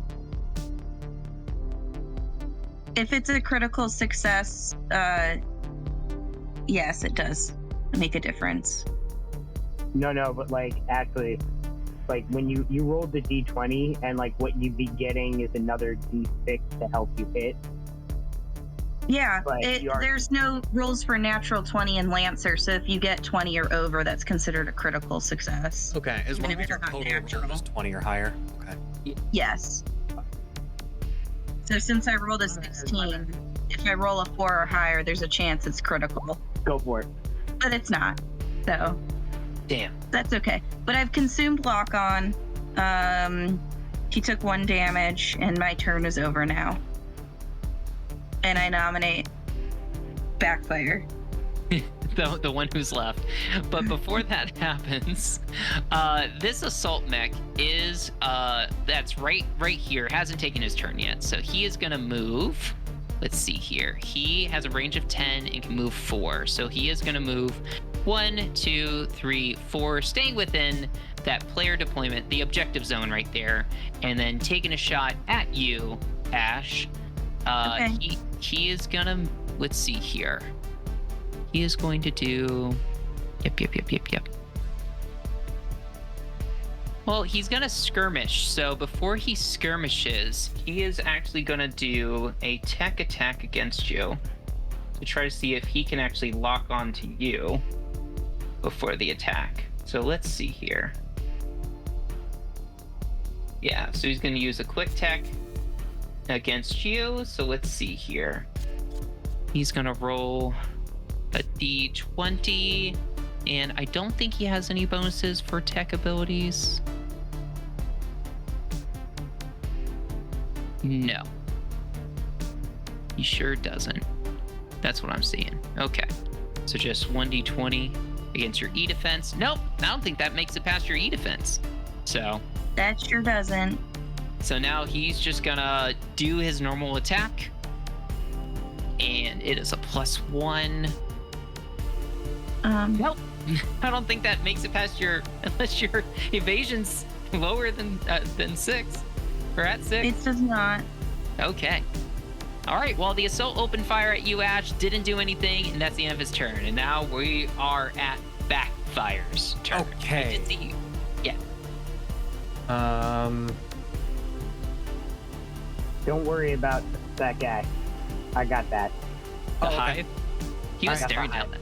Cool. So Spencer, what do I have to do because I'm starting my turn inside the hive's range? Yes, it is. It is only the electro nanite cloud. So at the start of your turn, you take 2 burn, and until you move beyond that 3 range, you just make all system checks, saves, and attacks at +1 difficulty. So. Okay, so I take 2 burn, which. Yep. Okay, so took that from the HP, and I have 2 burn marked. And nothing happens. Does anything happen if I move out of it?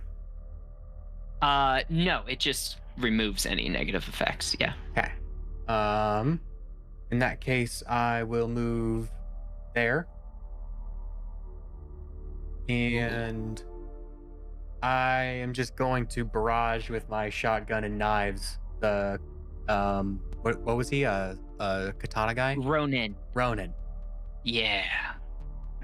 I don't think I have any like accuracy or anything, but I do have a disadvantage because I am currently impaired until the end of my turn because of the structure damage. So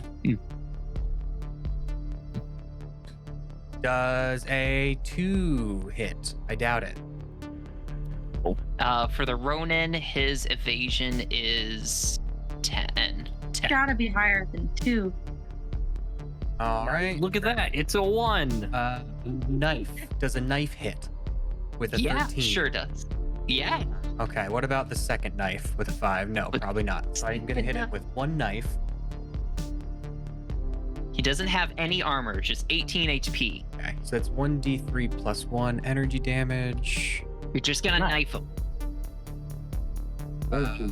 That's gonna be 4 energy damage. Nice.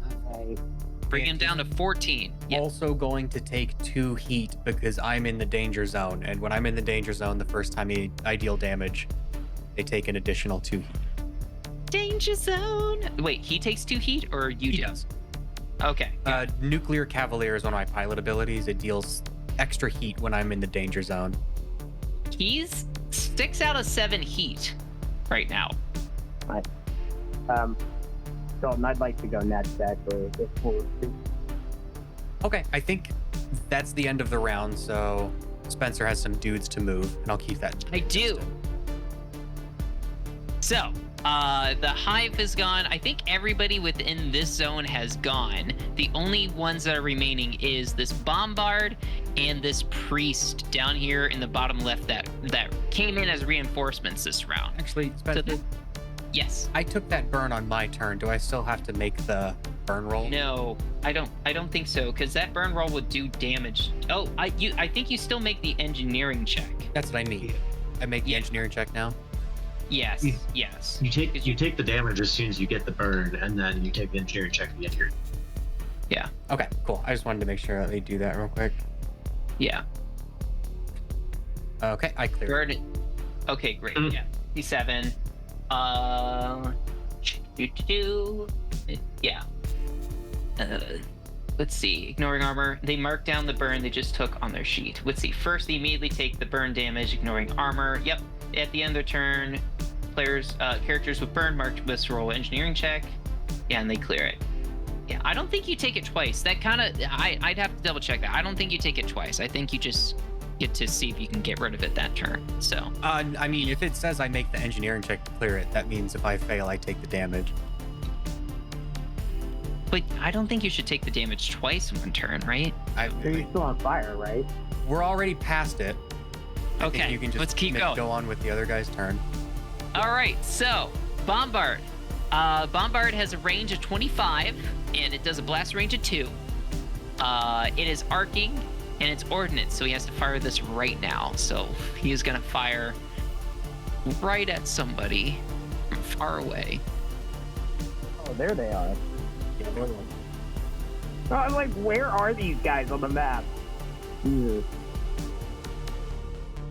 Okay, he is gonna shoot this hex right here, I think, because it's a blast of 2. So if he hits right here, oh, that would still hit the hive. Yep. I don't think he wants to hit the. Okay, so if he no, is there anywhere that hits both? Let's see here. How What far are away his is that? sensors?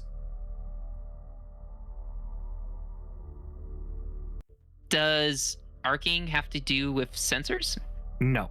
No, Nah. but I mean, like, if his He's an sensors are unruly only like sensor, 20, he's he just can't gonna like kill. see that. Yeah. If you don't have line of sight or sensor, like, range on them, how would they know you're there? It has arcing. I was Right. reading it that like So I understand what you're saying, but like, Yeah. if he can shoot over the cover and everything, that's fine. yeah. But if his sensors are only like 15, 20, he won't know that there are things 25 hexes away. If I throw a grenade in a room, I can do that. I just don't know who's in there or where it's gonna be. So I understand what you're saying. Mechanically, it using the like ordnance and the bombard doesn't require them to be within sensor range. At least it's not saying anything like that for me. Sensor range or line of sight, one or the other. Oh, okay. I mean, I guess I technically don't know that for sure, but it's kind of like if you can't see someone and you don't know they're there, like, right?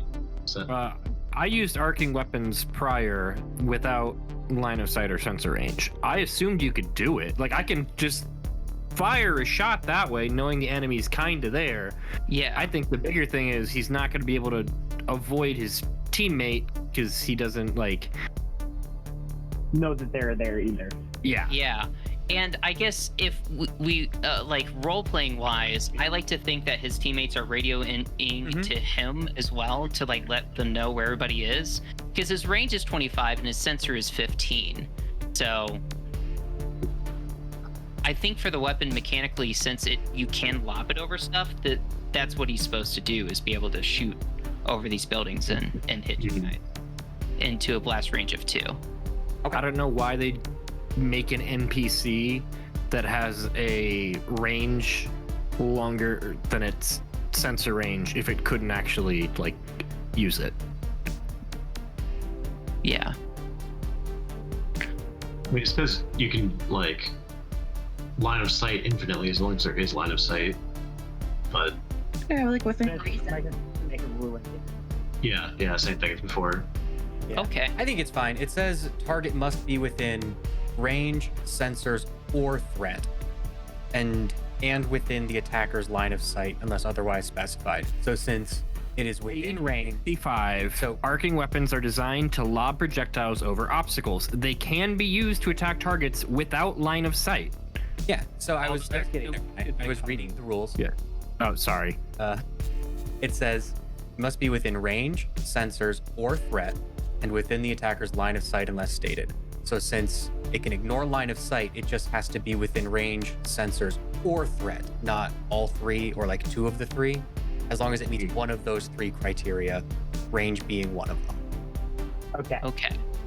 So Spencer, you can shoot it there. It sounds like I can't shoot it there. No, I said yes, you can. Get in range, so Yeah. you're good to go, dude. Yeah. Okay. All If right. you're doing a strict role-playing thing, it might not know that the other robots are right here, Yeah. Okay. or exactly where they are. So, Okay. I don't know. Cool. So, Right there is where you're targeting. no, because I don't think it wants to hit its teammates. I think it's only gonna hit. No, it's still gonna hit the Ronin. Yeah, it'll drop it right here and hit both Unai and the Ronin and Dalton. So it's gonna hit Mothman, Backfire, and the Ronin.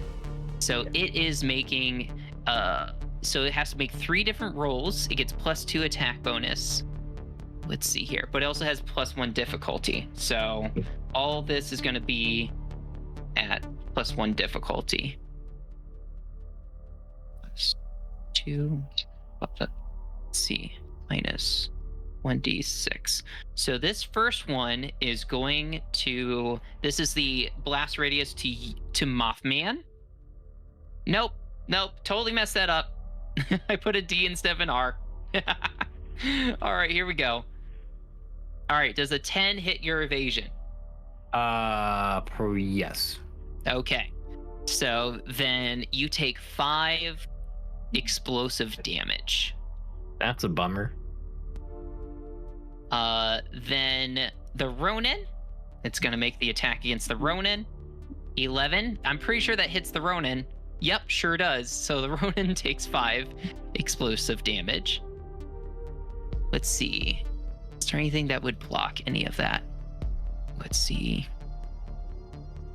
No, I don't think so. He staying covered until they'll start their next turn whenever they boost. No, that wouldn't work. Okay. And then, I don't know if this matters, because going back to the cover thing, earlier it said if you're next to cover, you gain cover from all enemies unless you're being flanked. Both the Ronin and I are next to cover, and we're not being flanked. I don't know. I don't know how you rule that. I'm trying to refine the cover section, but I do remember that being a thing. I think this is flanked because it's like coming. There's no cover in between the blast radius and you. That would make sense. Yeah. But 5, I don't think beats your evasion, does it, Dalton? No. So you don't take any damage. So. Yeah. Let's see here. And so it made that attack because that's the first thing it has to do at the end its turn, and then it moves 1, 2. Let's see here. It's a super heavy cannon, so that would probably be a barrage that it did for that. So it can't do anything else. So move 2. The priest moves 1, 2, 3, 4 right there, and it links itself to the bombard. So now these two have a link with each other, and that is the end of the NPCs on the board. So I believe everybody has gone so far. Okay. So like to. Oh, sorry. Never mind. I changed my mind. In the context of the game, I'm trying to think if there's anything we as players can do to know that they're down there. You probably saw the arc. You saw the giant bombard. I mean, so we to know the that there's something that came from that direction is about all we really know. I think because Lancer has more of a tactical RPG, I think you guys would still know that they're down there. Well, I mean, that kind of like we can't see it and they're outside of our sensors, so I don't think we can. Maybe the Rio Grande radio datum was like, hey. Yeah. Like that's where like Ashley or that's where like Python's like super move would come in, where it's like a big area pulse and like sent and got everything in its range, or like longer sensors. So like we as players, I think, know that something is down that way, but I don't think we know exactly where or what. Does that make sense to everybody, or do we want to find out? Yep. Cool. All right, Justin. Or I'm sorry, not Justin. El Diablo. You have your sights set on somebody. So, Before, hold on. what? If you're about to take your turn, reinforcements still have to come in, and it's the beginning of the 5th round. Okay. Also, important question. Yes. Does the hive have with C stand? Was who scanned? Hi, yes. Yes. Yeah. Yes. What is Yeah. its armor? Its armor is 0. Okay. Cool. Cool. At the beginning of the 5th round, down here at the south western, not the one where the other two spawned, but at the southwest ingress zone, there spawns 2 new mechs. And these ones you can tell, the front one is a Ronin and it's a grunt, and the bottom one is assault mech and it's a grunt. So you guys know that they have 1 HP because they are grunts. So And all right. I think last time we had ruled that like dealing like heat to the grunts killed them. I don't think that's the case, right? Let me double I check. thought it was the case for some of them. It was not the case for the pyro mech. Maybe I think it depended. The pyromech had a heat cap. Oh, they are immediately destroyed when they take heat. Okay. That's grunt. Oh, wow. That's why I was getting confused by. So while normal NPCs are exposed, grunts, when they take heat, they just blow up. Okay. Cool. So Because that's how I killed one of them last time. yeah. Yeah, I remember. I That's- just wanted to make sure that was Yep. correct. That's how that works. Cool. Okay, so I'm gonna move here. I am going to. Did the NPCs spawn? They did. Oh, Yeah. wait. Yes. They did. They are They down at this did. They were mountain, the and grunts. it's the 2 new grunts. Yeah. Keep going, Justin. You move in on the hive. Sorry, El Diablo moves in on the hive. Moves in on the hive. Uses its shotgun. Gets. I'm also going to call. How much health does this one have? The hive has 8 HP left. The thing the little drone. That only has 5 HP. Yeah, you can attack that. Okay. I'm actually going to. So I'm gonna label this guy over here as the target of my the Ronin as the target of my shield for this turn. I am going to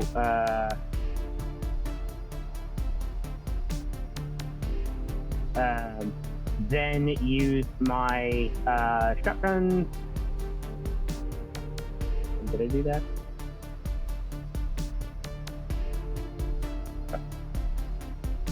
Does an 8 hit? An 8 against the hive, I believe. Yes, its evade is only 8, so meets beats. You're kidding. Yeah. Oh, 2 damage. Yeah, and this was to the hive and not the drone, Yeah. right? This is to the hive. Yeah. Okay. And then I'm gonna hit with the heavy charge blades. So I'm gonna take the barrage action. Cool. Does a 13 hit? Definitely.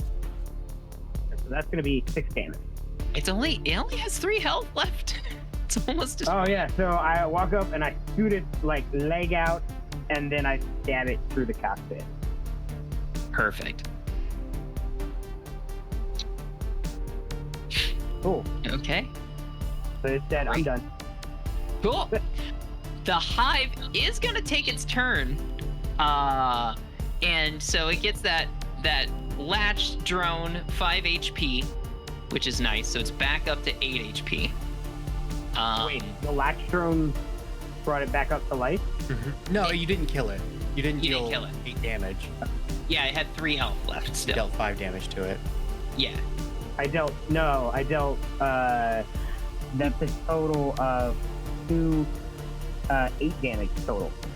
'Cause 8? it's the sword, the heavy sword Yeah. is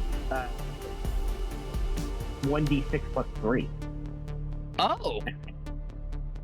Oh, in that doesn't case. matter here. Yeah. Sorry, no, that I didn't realize. I was just reading your 3 and your 2 on there. So if that's the case, then boom, that hive is destroyed. The late plus 3 in the text equals 6. Thank you. Oh, so yeah, that hive is absolutely destroyed. Yeah. So no. Yep. So the hive does not take a turn. No, I was And done. the hive is done. So let's go ahead. You know what? Let's get this pyro up into action. So it's immobile. It's immobilized till the end of its next turn. Right. Noise. Good Right, job, that is Alex. correct. You can't take any voluntary movements. Amazing. That's what I was looking for. Okay. Dang it! I just had the page. job, actually. Learn. Lose I it. approved. Thank you. Status and conditions. There we go. They're done though, but we only have 2 now in the thing, so we moved out of a pretty nasty situation. Yeah, I'm trying to remember how many are we allowed in the deployment zone? 3? Okay. Once there's 3, we're done. Okay. But I took that one down, so now we only have 2. So if we can, I forget how toasty they are here, but 2's better, and then this one's immobilized, so we can focus maybe fire completely on this one this turn, or Yeah. I don't know. I think we can take him down. I don't think that at least the bombard and his assistant probably won't make it in time. They seem to move pretty slow. The Mhm. minions might, but they go down quick. I can take the minions out. So immobilize, it says cannot make any voluntary movements, although involuntary movements are infected. So I think he's just going to do the stabilize action. So he can clear heat and exposed, and then clear a condition that wasn't caused by one of your own systems, talents, etc. So he can clear the immobilized condition, but it was going to end at the end of this turn anyways. The exposed would be the condition he would clear. So to stabilize, you get to clear all heat and exposed at the same time. Oh, okay. Exposed is part of the... P71. Yeah. It's a part of the one of the first 2 things that you choose. So, but yeah, so he's just gonna take the turn to do that and clear his heat from 12 out of 12 to 0. And that is the Pyro's turn. I mean, he'd probably be able to stand up if he really wanted to. He can't take any voluntary movements Well, he because he's cleared... immobilized. Spencer said that when he stabilized, he cleared immobilized.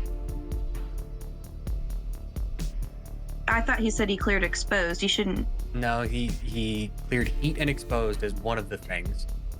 And then in addition, he got to clear a condition, that being True. immobilized. With all of those things cleared, he would now be allowed to move, to make his movement. Yeah, because stabilize is an action. That's correct.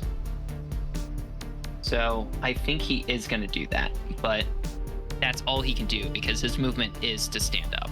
So that's it. That's the Pyro. Thank you, Dalton. I should have asked to go first. Well, I was going to, and then I corrected myself because of the immobilized condition. I should have taken him out. Ah, well, Justin took out the hive. The hive before it could heal itself. Yeah. And Justin, you nominate who you want to go next. Oh, does anybody want to go next specifically? Well, would it be more beneficial for me to try to take out the Pyro or one of the other ones? Probably the... But it doesn't really... These 2. Okay. I think if one's looking worse, we could take out the worst looking one.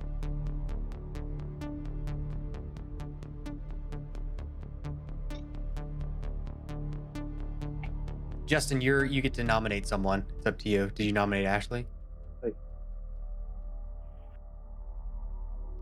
Ashley, What does everyone else think? the Pyro's already I taken... still want to take out the Pyro. So, our goal is to keep enemies outside of the deployment zone. Okay. To allow reinforcements to safely land or whatever the reinforcements are doing. Pyro has already taken its turn, so it won't be moving into the deployment zone this turn. Personally, I think if we clearing the deployment zone takes priority. Okay. I am going to take a quick tech action against this guy to try to invade.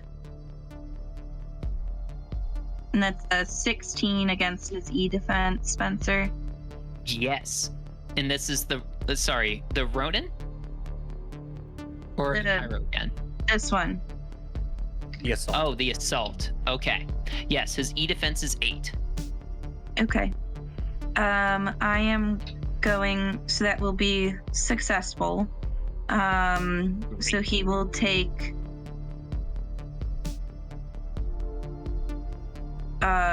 he will take 2 heat, and I am going to do 6 out of balance. 8 heat.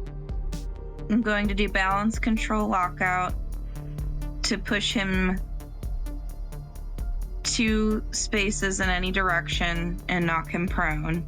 I want to Okay. push him out of the deployment zone so he can go to here. To here Or- and prone. There he is. Okay.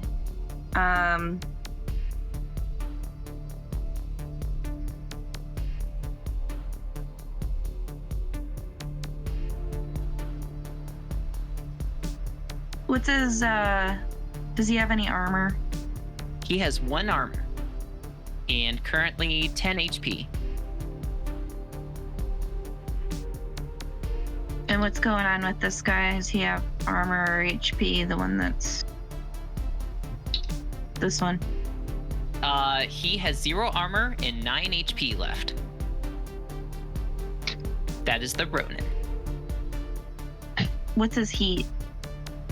His heat for the Ronin is 6 out of 7. Okay. I'm gonna take the invade action. Or no, I can't take the invade action twice. So I am.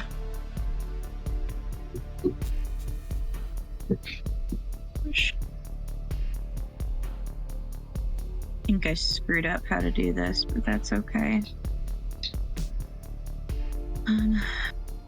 What did you want to do? I don't know. Invade twice. Yes, I wanted to invade twice. Is this his E defense? No, I'm not. I can't invade twice. So I'm moving into Yeah. threat zone, and I'm going to skirmish with my charged blade. Okay. Against the Ronin? Yes. Alright, his evade is 10. Looks like you beat it. That was for my last roll. I haven't rolled yet. Oh, got it. His evade is 10.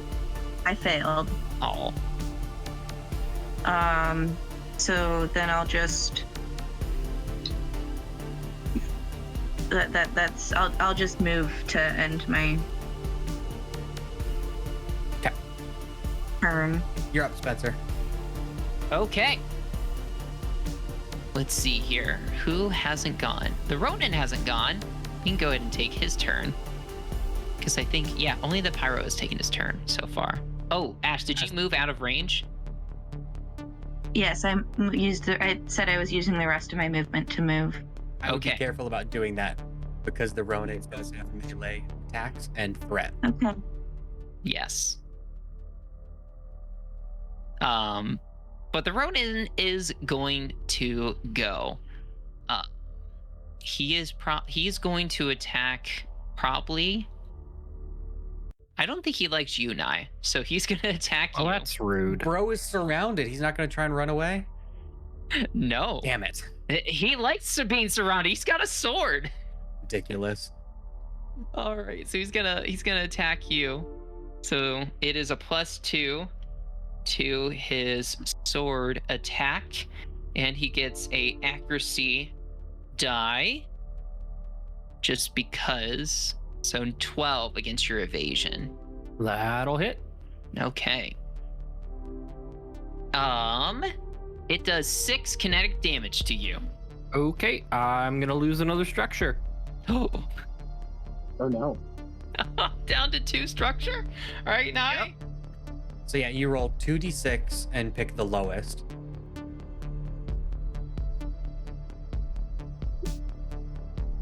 Well, that would be a 1, so I think I might have just died. So Direct hit. that's a direct hit. You have 2 structure left, Nye. Yep. So the result depends on your mech's remaining structure. When you have 2 structure, it's a direct hit. You roll a hull check. On a success, your mech is stunned until the end of the next turn. On a failure, your mech is destroyed. So roll against your hull. Hey, how do I do that? I think it's just your save target, like a 10. Yes. Yeah, so you roll a d20 and add your hull, and you see if you got a 10 or higher. Mm-hmm. What is my hull? The hull. Is like remaining structure. No, it says roll a hull check. On a success, you're stunned. On a fail, you're destroyed. Uh-huh. Yeah. What is my hull? So in CompCon, it's like one of those 4 stats you added 1 or 2 of. Ha, 0. Great. So just roll a raw D. We're just raw dogging this. Okay.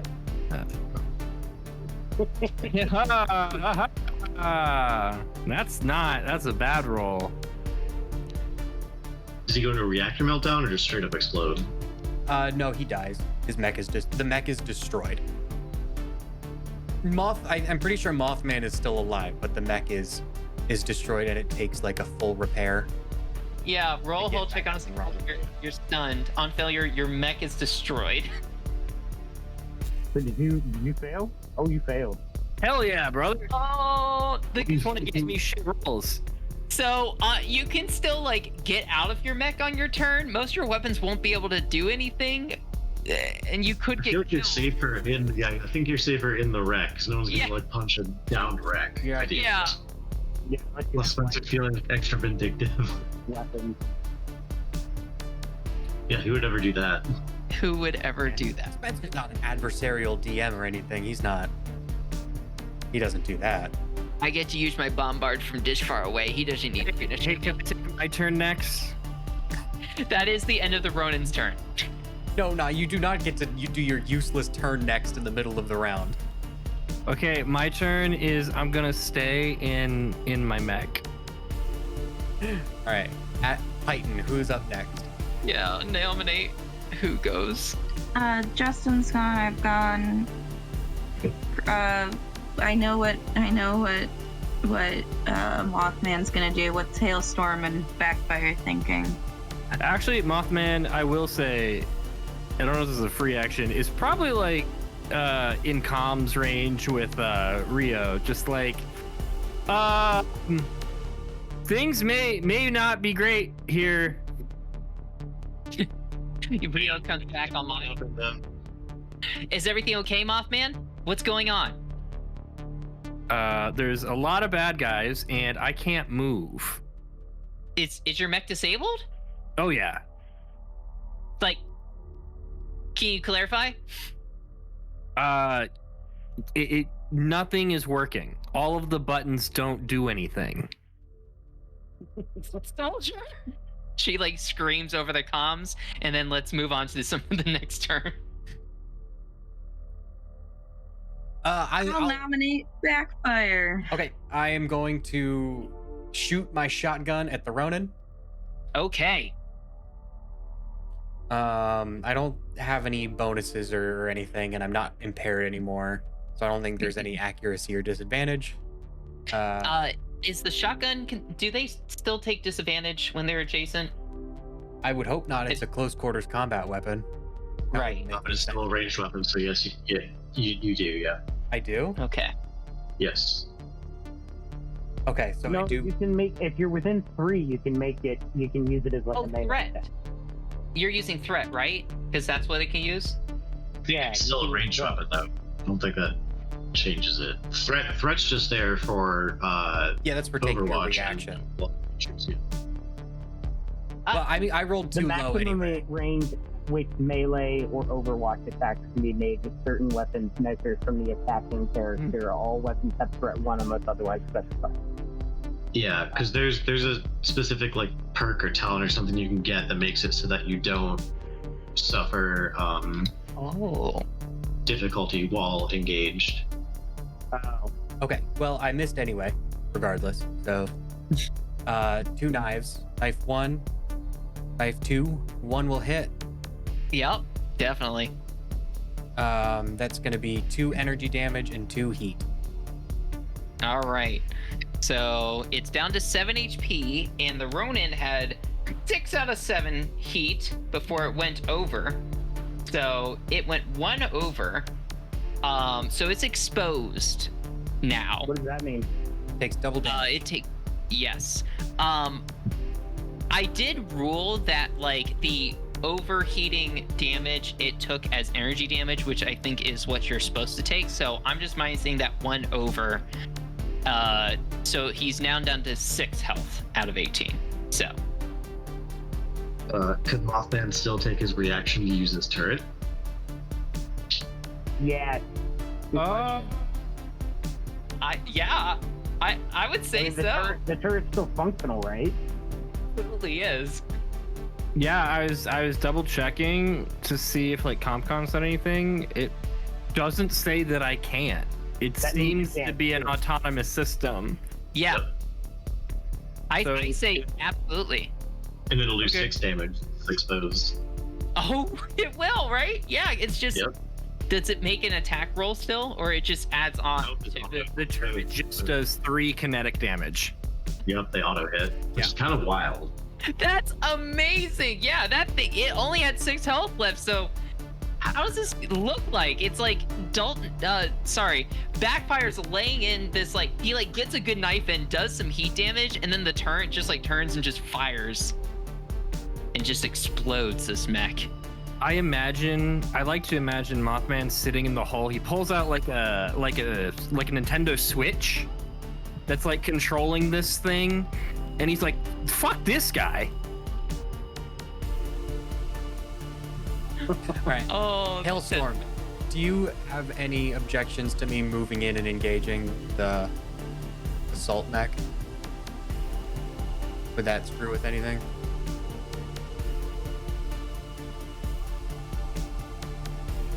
Hailstorm. Oh, I'll just shoot at whichever one you're not engaging. It's fine. Okay. I move 4 and I engage the prone assault mech. Perfect. Cool. All right. Well, speaking of the prone assault, I don't believe he's taken a turn. I think it was just that Ronin and the Pyro that's taken a turn yet. So this assault is going to use his movement to just stand up. And he does have a combat knife for a threat of 1. So he's it just started its turn, and Yeah. it did a move to stand up. it doesn't count for Overwatch. Damn, that's why. Yeah. Yeah. Good question. Not No, good D&D rules. Yeah.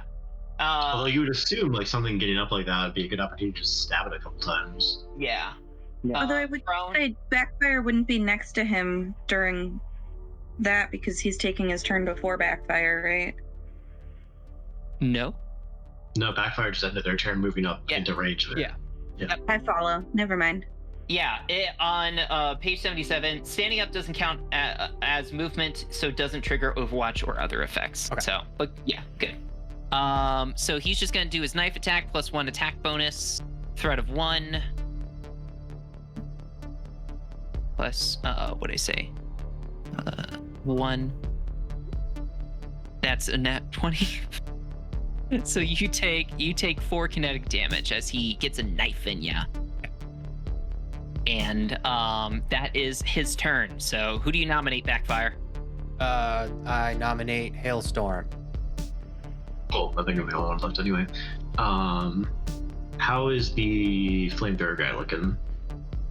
He looks fine. He has 3 armor in total and 7 health remaining. But it is important to note he only has a speed of 2. Oh, He's real. in that case, I'm going to move over here, and I'm just gonna about my 2 like auxiliary launchers. That I'm just gonna fire, let's see, like into the wall behind the assault, like hit it without hitting Backfire. Yeah. Yeah, absolutely. I think, let me double check. I think the first auxiliary range weapon I attack with gets advantage. Okay. This Okay, thing so has 14 a- hits. Yes, absolutely. And I think they're just 1d3.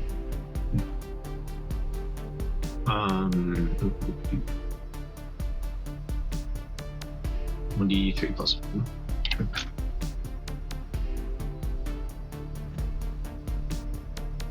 4 damage. 4 damage. Yeah, he has 1 armor, so he just takes the 3, but that brings him down to 7 HP. Oh, and I'll use that as my initiative for the once per scene quick action to just move and skirmish. Skirmish on the same rack I can do, and then I'm going to stabilize as a full action to send a repair to heal to full as well as clear my burn.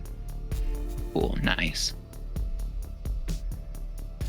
Is burn clear? No. I don't think so. You said the heat. Okay, heat gauge is different. Yeah, and don't burn. Okay, yeah. Cool. Okay, yep, that's it. Okay. All What right. happens when you do your burn? You have to do an overheat, Jack. Oh, what? Oh, I'm sorry.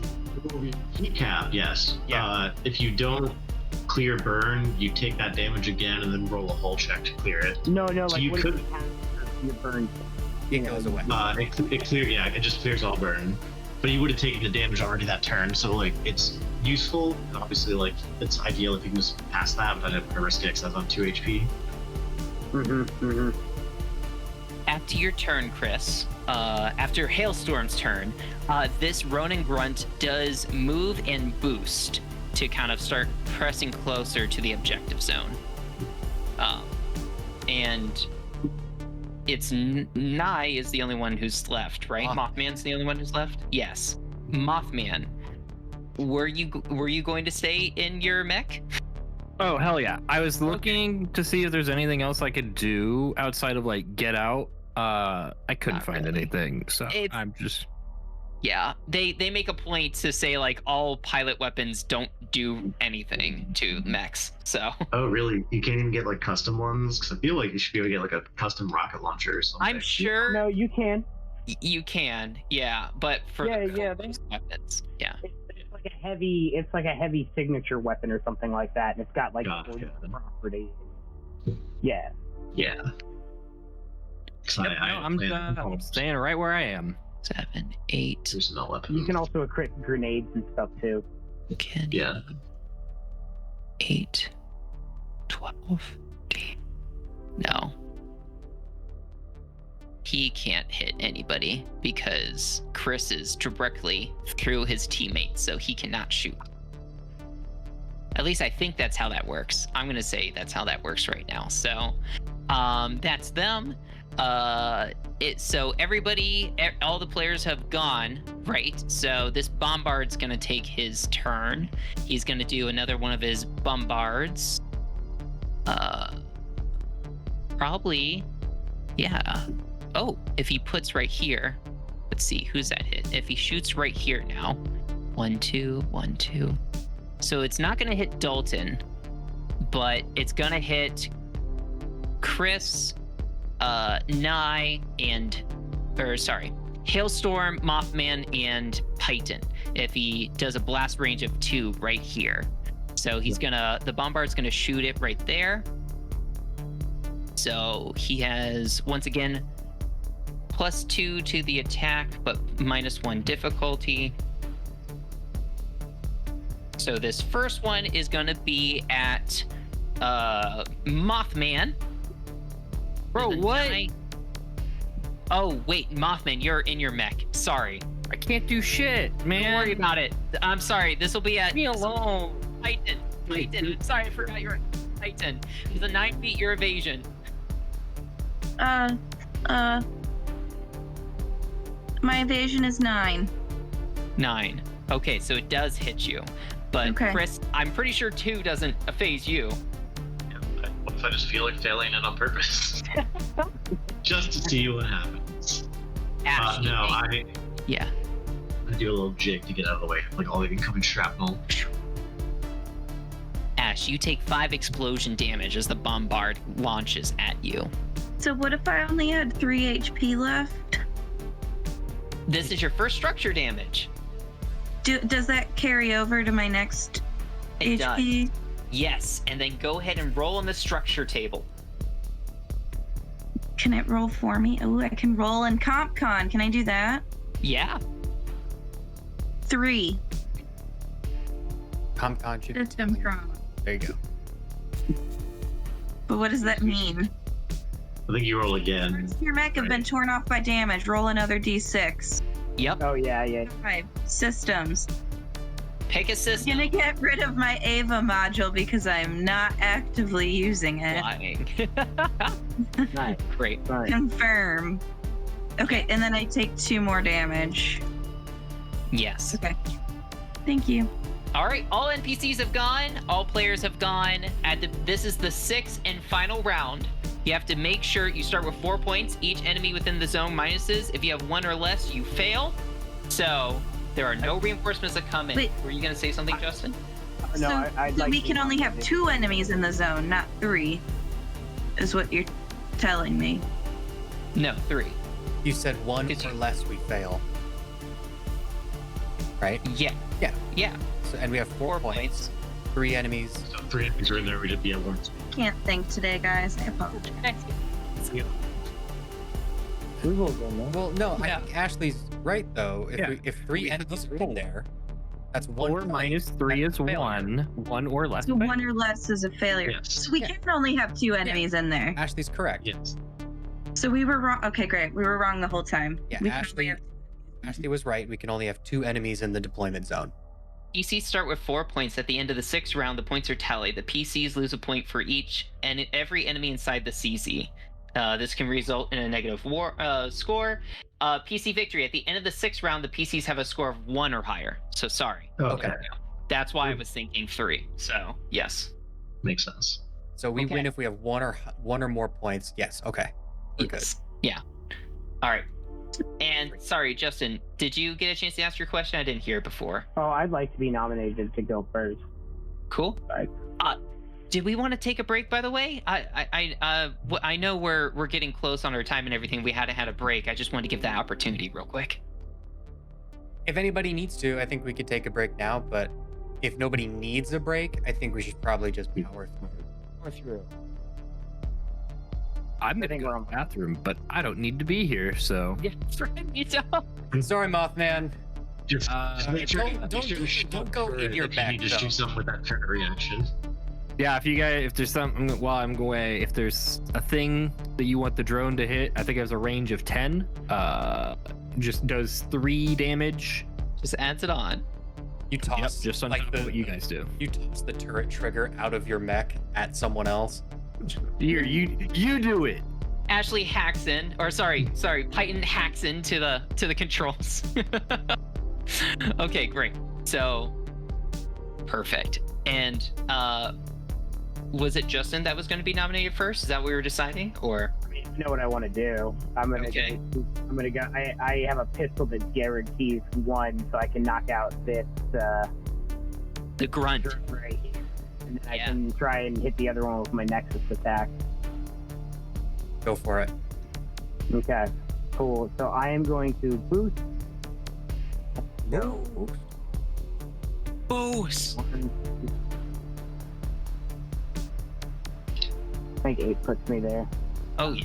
Were there any reinforcements this round? No. Nope, all done. Well, we really just have to kill one of these mechs. Since my speed is 4. I don't know. That bombard might have a special ability. Immediately teleport 20 spaces. All right. So I am going to roll 1d20 plus 1d6 because I have accuracy with all close-quarter ballistic weapons. Oh, that's a natural 20. Nice. Do a crit. Oh crap! Where's the crit rolls? We got to do You- I crit. think Double damage. you roll twice as many. Yeah. Unless you have the It's a damage. we should go through it, but I mean, so it's a drone, so he just It's a crit. You only do 1 damage. That's the one you crit on. yeah. Overkill. That grunt is super dead. So how do the crit rolls work? You double the damage dice. Just Well, that that's it? not actually, and you pick the 2 highest results. So On a critical hit, all damage dice are rolled twice, including bonus damage, and the highest result from each source of damage is used.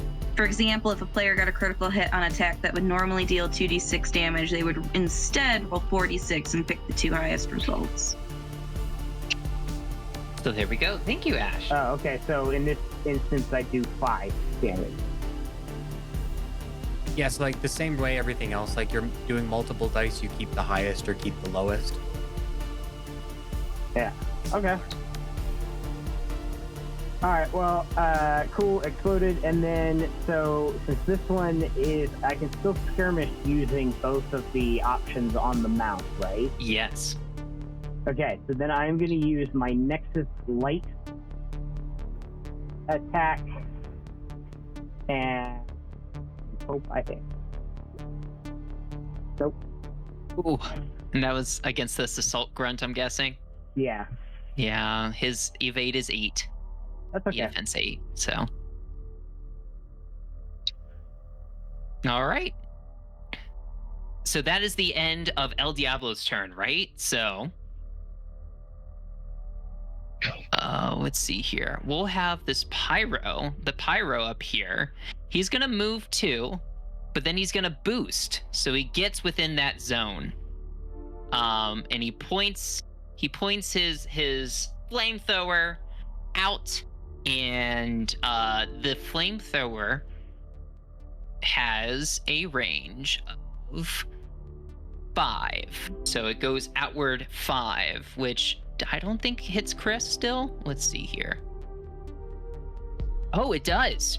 Chris is out of range of 5, so he flames out both Python and Hailstorm. And that is going to be attack against both of you. It gets +1.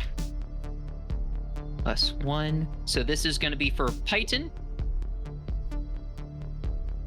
Nice. That hits. Okay, that's 3 damage. Oh wait. That's it throwing that. I thought actually throwing off that. Like, Yeah, El Diablo, that's bad. That's bad. bad.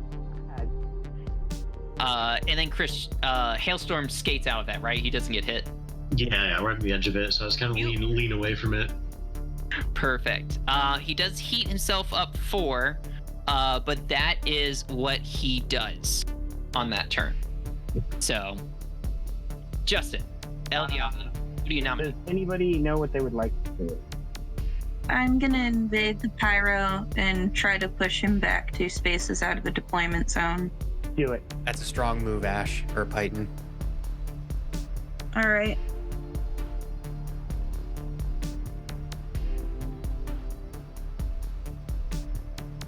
That's a 10 against his E defense. The Pyro's E defense is only 8. Great. So I'm gonna invade. Yeah. So he is gonna take 2 heat. And I'm gonna do the balance control knockout to push him 2 spaces backwards and knock him prone. And then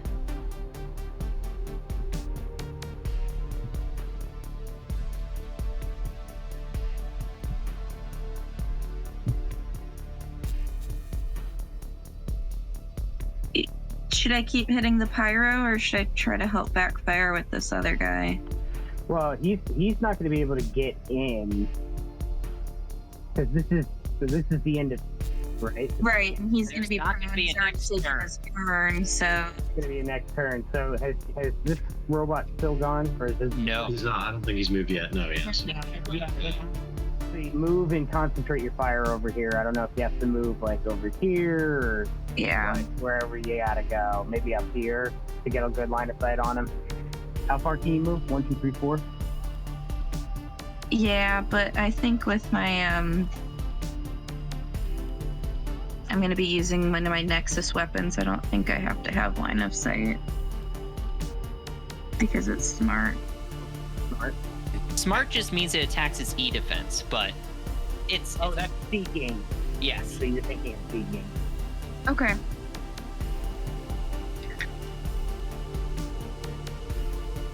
mean, that should work though.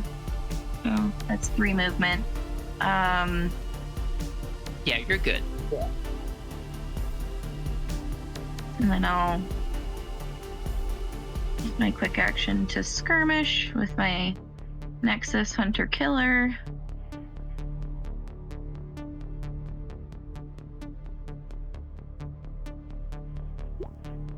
A 15 against his E defense. Oh yeah, that's an 8 for his E defense. So Okay. That's gonna be 1 point of kinetic damage.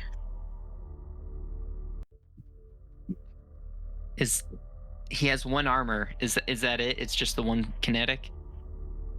Yeah. Okay. But I will go ahead and overcharge, incurring 1 heat. And I will be able to take another quick action as a free action. And I'm going to go ahead and invade again.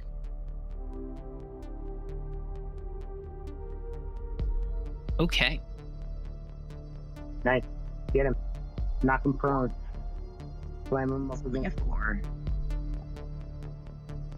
But I tried. Yep. It's my turn. You're good. Python, by pushing the pyro back and immobilizing him, we've succeeded. I don't, barring Horus shenanigans, or like Smith Shimano Corp like invisibility, there won't be enough people getting into the deployment zone to force us to lose. A tactical nuke has gone off. Yeah. I don't think anybody got a 25 kill streak or anything that we need to worry about.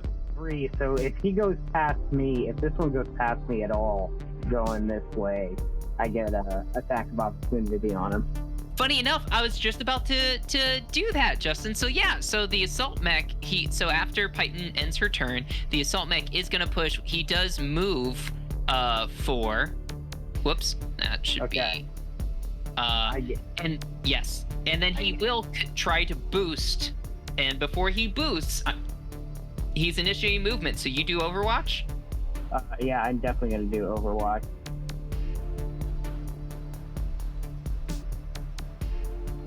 Whoa, that's awesome. I created again. But it doesn't matter. It's a grunt. Let's But go! Yeah, it's a blasted grunt. him with the shotgun, and it just kind of like gets slammed up against that one. He tries to like run for it, and I just like blast him out of the air. He's stepping over the dead remains of his teammate, the scrap metal, and you just blast him. So anyways, you start blasting. Anyway, I go in and I start blasting. Oh, that was epic. Okay, and then Python, who are you nominating to go next? Who wants to go next? I get it real quick, 'cause I'm not doing anything. I'm just gonna stabilize and reload all my stuff. And then who wants to go after that? I think the bad guys have to go. Yes. Which it's gonna be this assault right here. I think he'll still try. He's gonna initiate movement, Dalton. Wow. I hope he likes getting missed by a shotgun. Does a 10 hit? Does a 10 hit? I think, yeah, it's an assault. He has evade as 8. Great. In which case, he's gonna possibly take some damage then. 1d6. We'll see what his armor does. 4 Not bad. damage. Yeah, that brings him down to 4 health, and then he'll 1, 2. Yeah, just kind of moving right there. So. And then that's his turn. Well, oh, no. Sorry, he's gonna skirmish. He's gonna try to stab you with a knife again. How dare he? I know. 20. So you take 4 kinetic damage as he stabs your mech again. Okay. 1, 2, 3, 4. And that's his turn. So who's nominating next? I think it's just me left. Okay. Yeah, similar stuff as last time. This time knives first, since they're more likely to hit. 7 will miss. 10 will hit, right? Yes. Slash armor 3 plus 1. 2 energy damage. All right. Are Minus the one knives for the not armor piercing? The mine. Oh wait. Sorry, I do have to do something. So when rolling, I use segment knives, not like the other knives. When rolling for damage with this weapon, any damage that lands on a 1 cause the attacker to take 1 heat and are then re-rolled. Additional ones continue to trigger the effect. So I have to re-roll that 1. Okay. Overkill is a cool ability. It is until it causes me to overheat, which it does not. I am teetering on the precipice of exploding, but that's 3 energy damage from. In total? Yes. I missed with Okay. 1 knife hit the other knife. Got it. And that knife does 3 damage. Okay. Just 3 energy damage. Cool. Um. So minus 1 for the armor, so he has 2 health left. Okay, and then shotgun with an inaccuracy. Is it 16? Yeah. Yeah, that works. For, let's see here, 1d6. I think it's just. Yes. 2 kinetic damage. He has 1 HP left because he has that 1 armor, and so that minus 1. So he has 1 HP. Unfortunate. I was close. Yeah. It was so close. And so that's all players that are currently active that have gone, right? So Yeah, I think we have to get bombarded. Nice. Thing to take him out. what's the range of the turret? Yeah, the turret's enraged. The 10. yeah, the turret's enraged. Yeah, I told you guys if you want me to use it, let me know. Yeah. Use it. Damage? Yeah, Three turret, kinetic damage. the turret clears them out. Takes out that assault mech. Oh. We have And so points, yay. yeah. Then No, yeah, the yes, bombard's those gonna are do. bad. You have to go though. It's just the bombard that's left. He'll do his blast range and hit both. No, he'll probably attack Python and Hailstorm. So he's gonna make attacks against you. Thank God, I am like. I don't have much left in me. So I don't think either of those hit you guys. 6 or 5s. So. All right, that last blast is pretty weak because they're pulling out, they're retreating, and we are at the end of the 6th round. So that means, you have 4 points.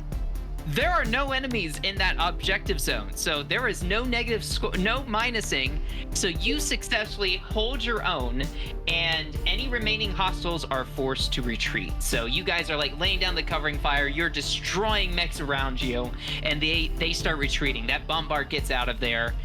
This pyro runs away. You probably shoot some like pop shots at it as it's like taking off and stuff like that. Yeah. As the battle starts to kind of die down and relax, you find among the wreckage, let's see here. You find an intact target designator that one of the enemy mechs was carrying. This designator can be patched into one of your mechs and used to signal for an artillery strike using the enemy's own guns. They'll only work once before they figure out that their own weapons have been turned against them. This is basically a bombardment reserve that you now have and can take it. So That's awesome. yes, I'll snip that real quick so you guys can have that. But just know that you do have an artillery strike now as a reserve, which is basically just what on page 52 is the bombardment reserve in the core rulebook if you want to read more in depth about that. But yeah. So you successfully kind of hold that off. we are going to be entering into our first kind of narrative beat. We don't have time to play it out fully, but you do have time now at the end of this battle you get a rest. You don't get like a full rest, but you get a short rest, or a rest in general. Let me go ahead and find the page where resting is specifically at, but you guys can go ahead and do that now. So pretty much clear heat, clear damage, because because there's regular like light repair and then full repair or whatever. So it's a light repair then. It's not full, but yeah. Right. Yeah. Yeah. Full repair would be where you get all your like repair capacity and structure and stress back. I think in this case we can really just spend.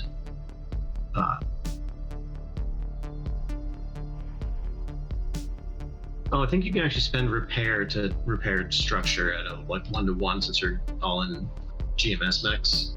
Mm-hmm. So you can get your structure back, but your repair capacity doesn't replenish. Yes.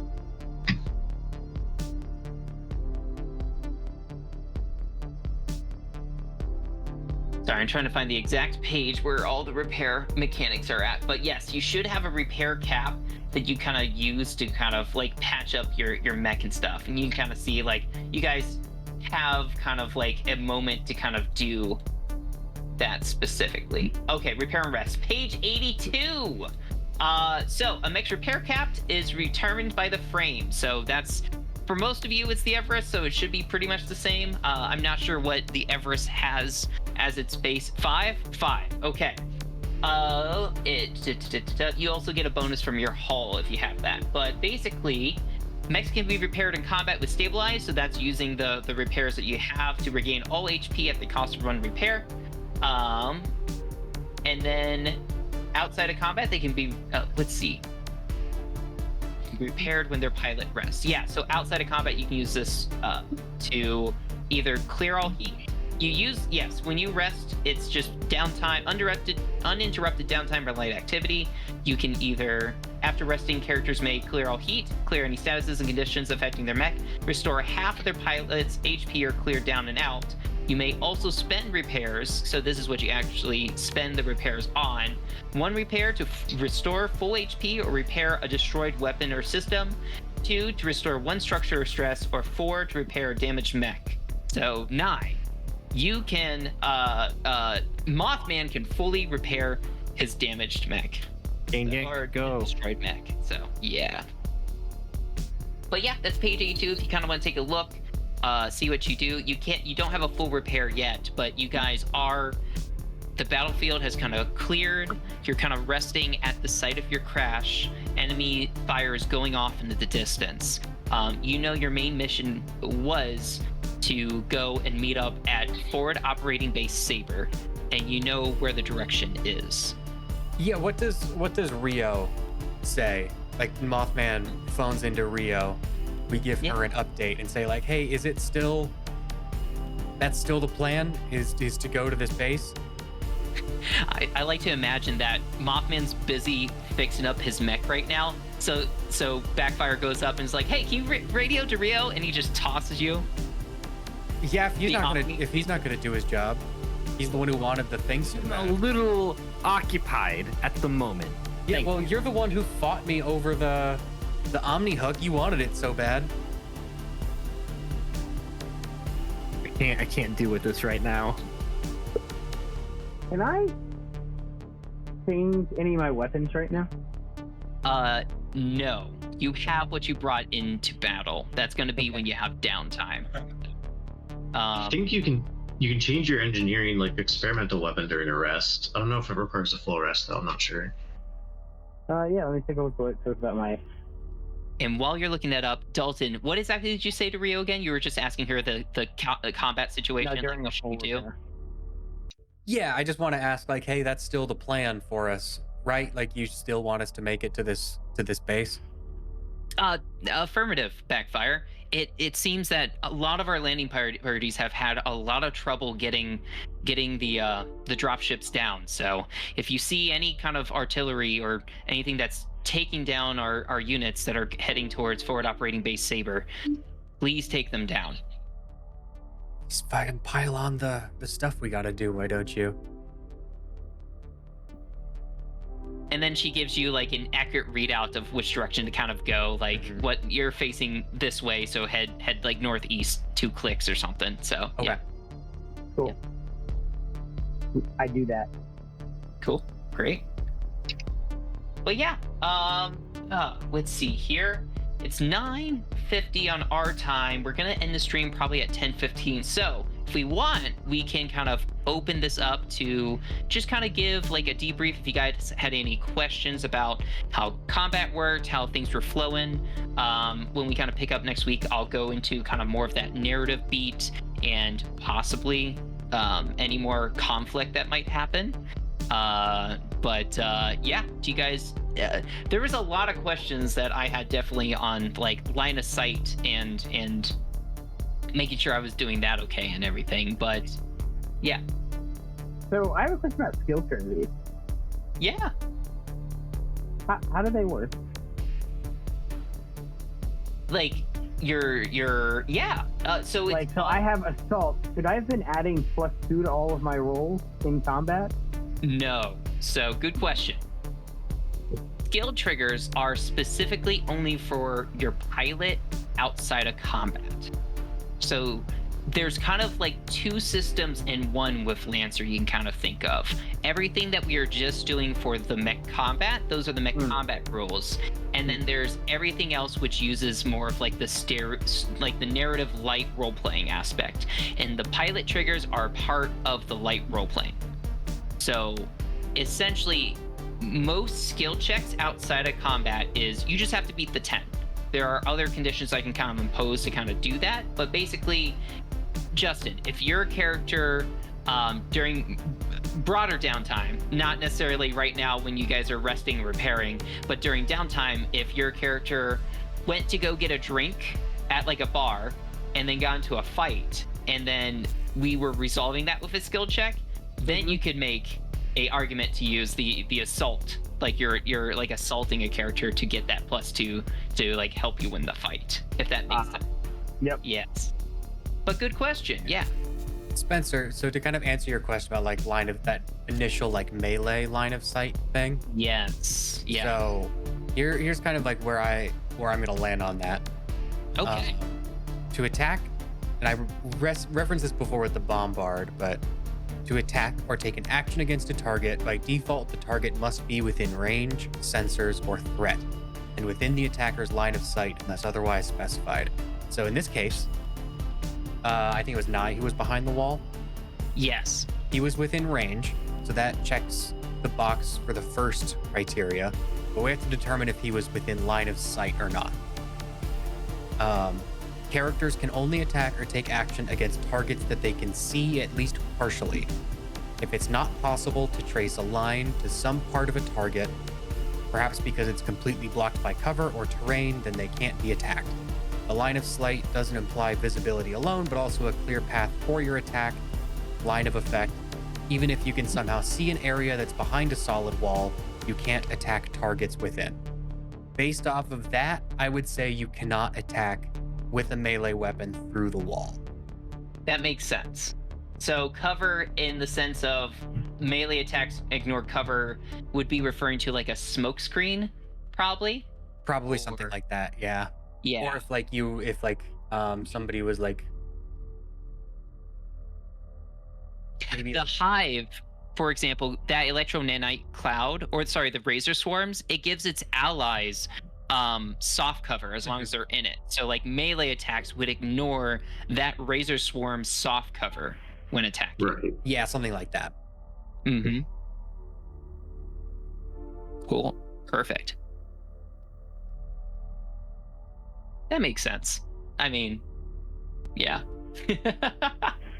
Especially with all of that. Yeah, I don't think I anybody had else any have other any- like major questions or anything. Not me either, actually. It's all pretty like self-explanatory. Yeah, Yeah, like it's a lot of like moving parts and a lot of moving systems, but like you kind of have to talk them through, and we kind of just did that. over Yeah. time. Everybody good with repairs? Oh yeah, go ahead. I used 4. Yeah. This is an opinion. I used 4 of my 5 repairs to have a somewhat usable mech. I have 1 repair left. Do I gain a structure so I have 2 of 4, or do I bring my howitzer back? My You report. instinct would be the structure. Like, we just now crash landed onto this planet. We have no context of like how long we're gonna be here. Cool. I went with structure. I'm out of repairs. That's not good for you. No, it is not. It is not. What But now? it's destroyed. I figured out if the mech gets destroyed, I am allowed to use other people's repairs if they're willing to share them. For as long as there's a total of 4, you can repair the mech. Okay. Good to know. Ashley, you were asking what down and out meant. Yes. I can find that.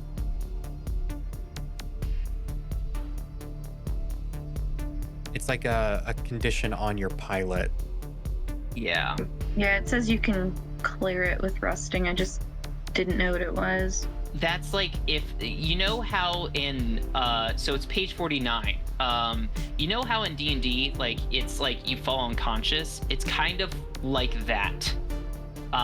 It's like if your pilot's reduced to 0 HP, you roll a d6, and just like structure and stuff like that, like different effects can happen. Like if you roll 1 on that d6, you just die immediately. But like on a 6, you shrug it off and return to 1 HP. So like those are, as a pilot, it's kind of like your dying kind of mechanic, just like death saving rolls in D&D type deal. So The other question I have is under repairing for rusting. Like, yeah, that happens just with rusting. You restore half of your pilot's HP. Mm-hmm.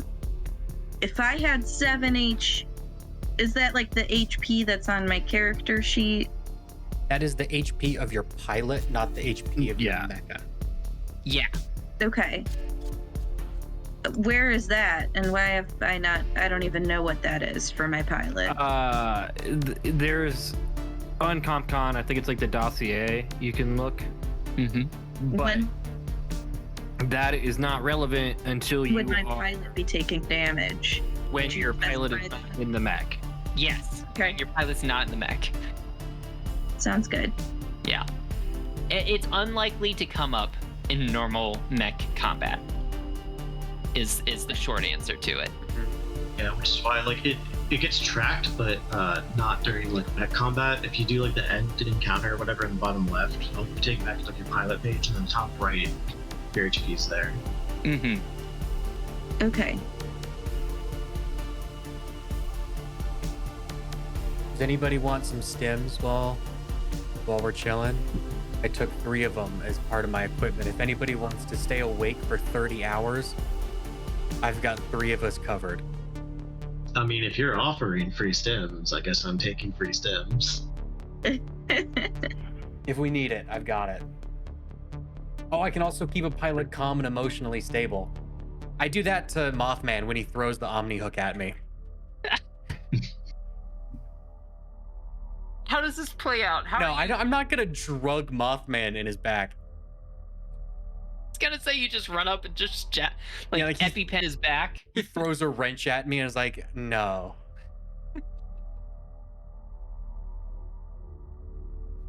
How hard on us were you with like the encounter? Did that like play out how the book described it? Did you have to go easy on us, harder on us? What do you think? I played it as I got him.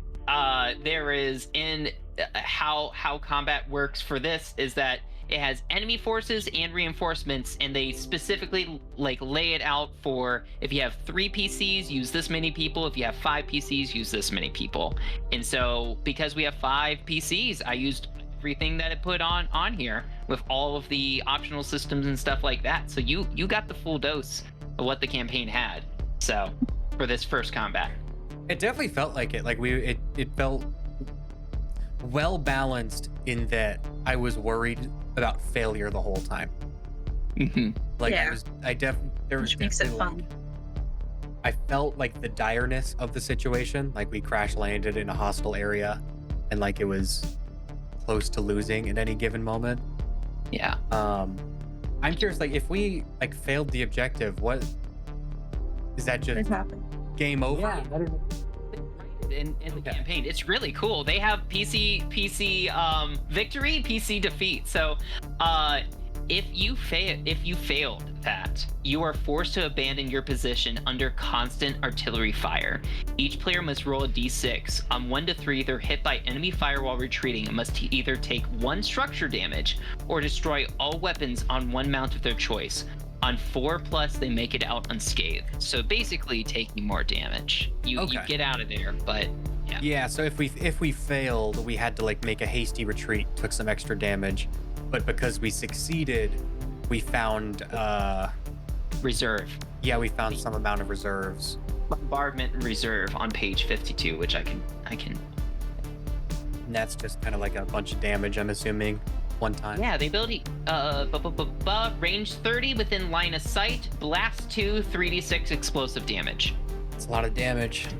Yeah, it's like you found one of their orbital drop, like artillery strike, like targeters, and so you just have that now, and you can just point it and use their artillery once.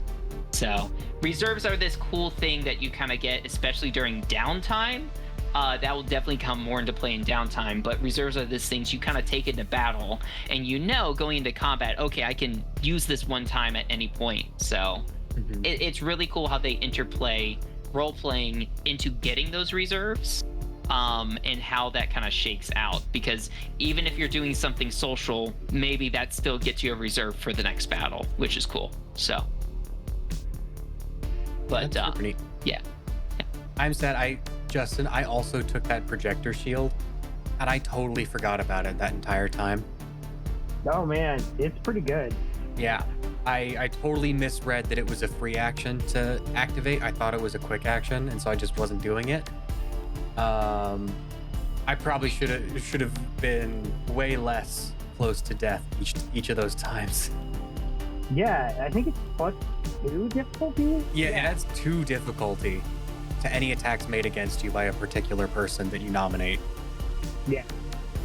So if I'm trying to 1v1 it would have made it like nigh impossible for them to hurt me. Yeah. Bro, That's why you kinda gotta like- trash talk me like that?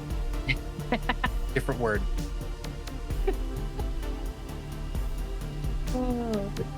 Yeah. Well, that was a good one, Spencer. Thank you. How are you guys looking after getting this chance to kind of use your repairs and stuff like that? Bad. I know. Very bad. Oh, Yeah, basically unscathed. I used 1 repair. I got all my health back. nice. Yeah, I used 1 repair to get the structure back that I lost, and I used another repair to heal up all my max HP. Like the biggest thing that I'm missing is 2 of my 3 frag grenades. Yeah, I'm down 1 prototype charge. Yeah. Because that was the biggest thing that I was definitely noticing. A lot of you guys were taking structure damage, and obviously there might be more combat in the future before you get to the fob saber. So that's why I was checking in with you guys to see, okay, how is your repairs, even though you guys got roughed up pretty hard. I mean, Backfire and El Diablo are fine. I don't think that Hailstorm, Titan, and Mothman can say the same. I feel, didn't at least one of you guys lose a system or something? I did. Yeah, Mothman, you lost your howitzer. Yeah. I lost my Ava module, but I wasn't using it, so it's okay. Can't believe Yeah. you would just discard your mother like that. So I ended Right. up using 2 repairs, 1 for regaining my HP and 1 to repair my structure. Restore my structure. What about Hailstorm? Did you end up all right at the end?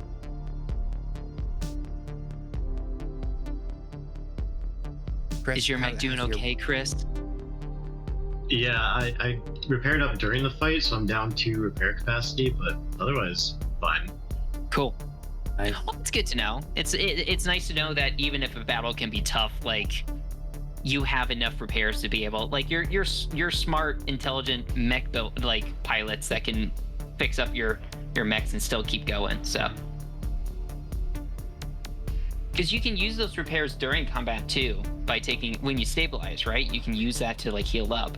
Yeah, to heal your HP, I don't think you can recover structure in the middle of combat. with a stabilize. But yeah, there are ways to use it in combat. Yeah. It's cool. Yeah. I don't know, Spencer, did you want to? Or- Yeah, unless Spencer wanted to tee off the next thing. Yeah, I'll tee off the next thing, and then we can do our attributions just as we sign out. So, Nova Elysia, where you guys are currently at, is a modern city on par with any core world metropolis. Tall, gleaming buildings rise over precisely ordered streets and thoroughfares, all built in a grandiose, somewhat outsized architectural style that hints at the planet's seccom history. Under better circumstances, the city might be beautiful, but right now, it's a grimy, hazy dust, and smoke hangs in the air. Empty cars line the roads, signs of a hasty evacuation, and civil defense warnings urge people to take shelter. It's on loop, endlessly. These are the things that are kind of going on as you guys are making repairs to your mechs. Maybe you, even though you fought off the current enemy wave, maybe you're currently taking shelter in one of the destroyed buildings or just taking shelter right now, and you're quickly patching up your mechs and doing that. You know that Forward Operating Base Saber lies a little bit away, and artillery fire is going off in the city, up at each dropship that comes down. And that's where we're going to pick up next time, so you guys kind of moving closer to your objective, to the Forward Operating Base. So, Great. yeah. Cool. Well, quick thanks to everyone at Massif Press for writing Lancer, John Arena, and the rest of the team that made CompCon. Thanks to Roll20 for the virtual tabletop thing we're using. To Retrograde Minis for like some of the mech art that you saw. Heroforge for some of the character art that we saw. NASA for the space image in the background that you're seeing. And DS Technician by Desolate World for our little like background music that you can hear if everybody would be quiet for 30 seconds, but I don't think we ever were. So yeah, keep an eye out for another stream same time next week. And if you want to watch any like backlog or any other like highlights videos of our stuff, check out our YouTube channel. Or listen to it on Spotify. Or on Spotify now. Yep. Slowly uploading all the stuff that we've done to Spotify. I think this week, Avatar Legends, Cyberpunk Red, and Werewolf are all getting uploaded to Spotify.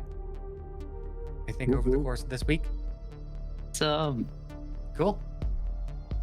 that's perfect. Yeah. So thank you so much for tuning in today. We're going to be back next time at 7:15 Eastern on next Sunday. So looking forward to it. Picking up the campaign, Solstice Reign, that we're doing again. So until next time, thank you so much for joining us today. And keep on learning. We'll see you guys then. Thanks, everybody. Bye. All right.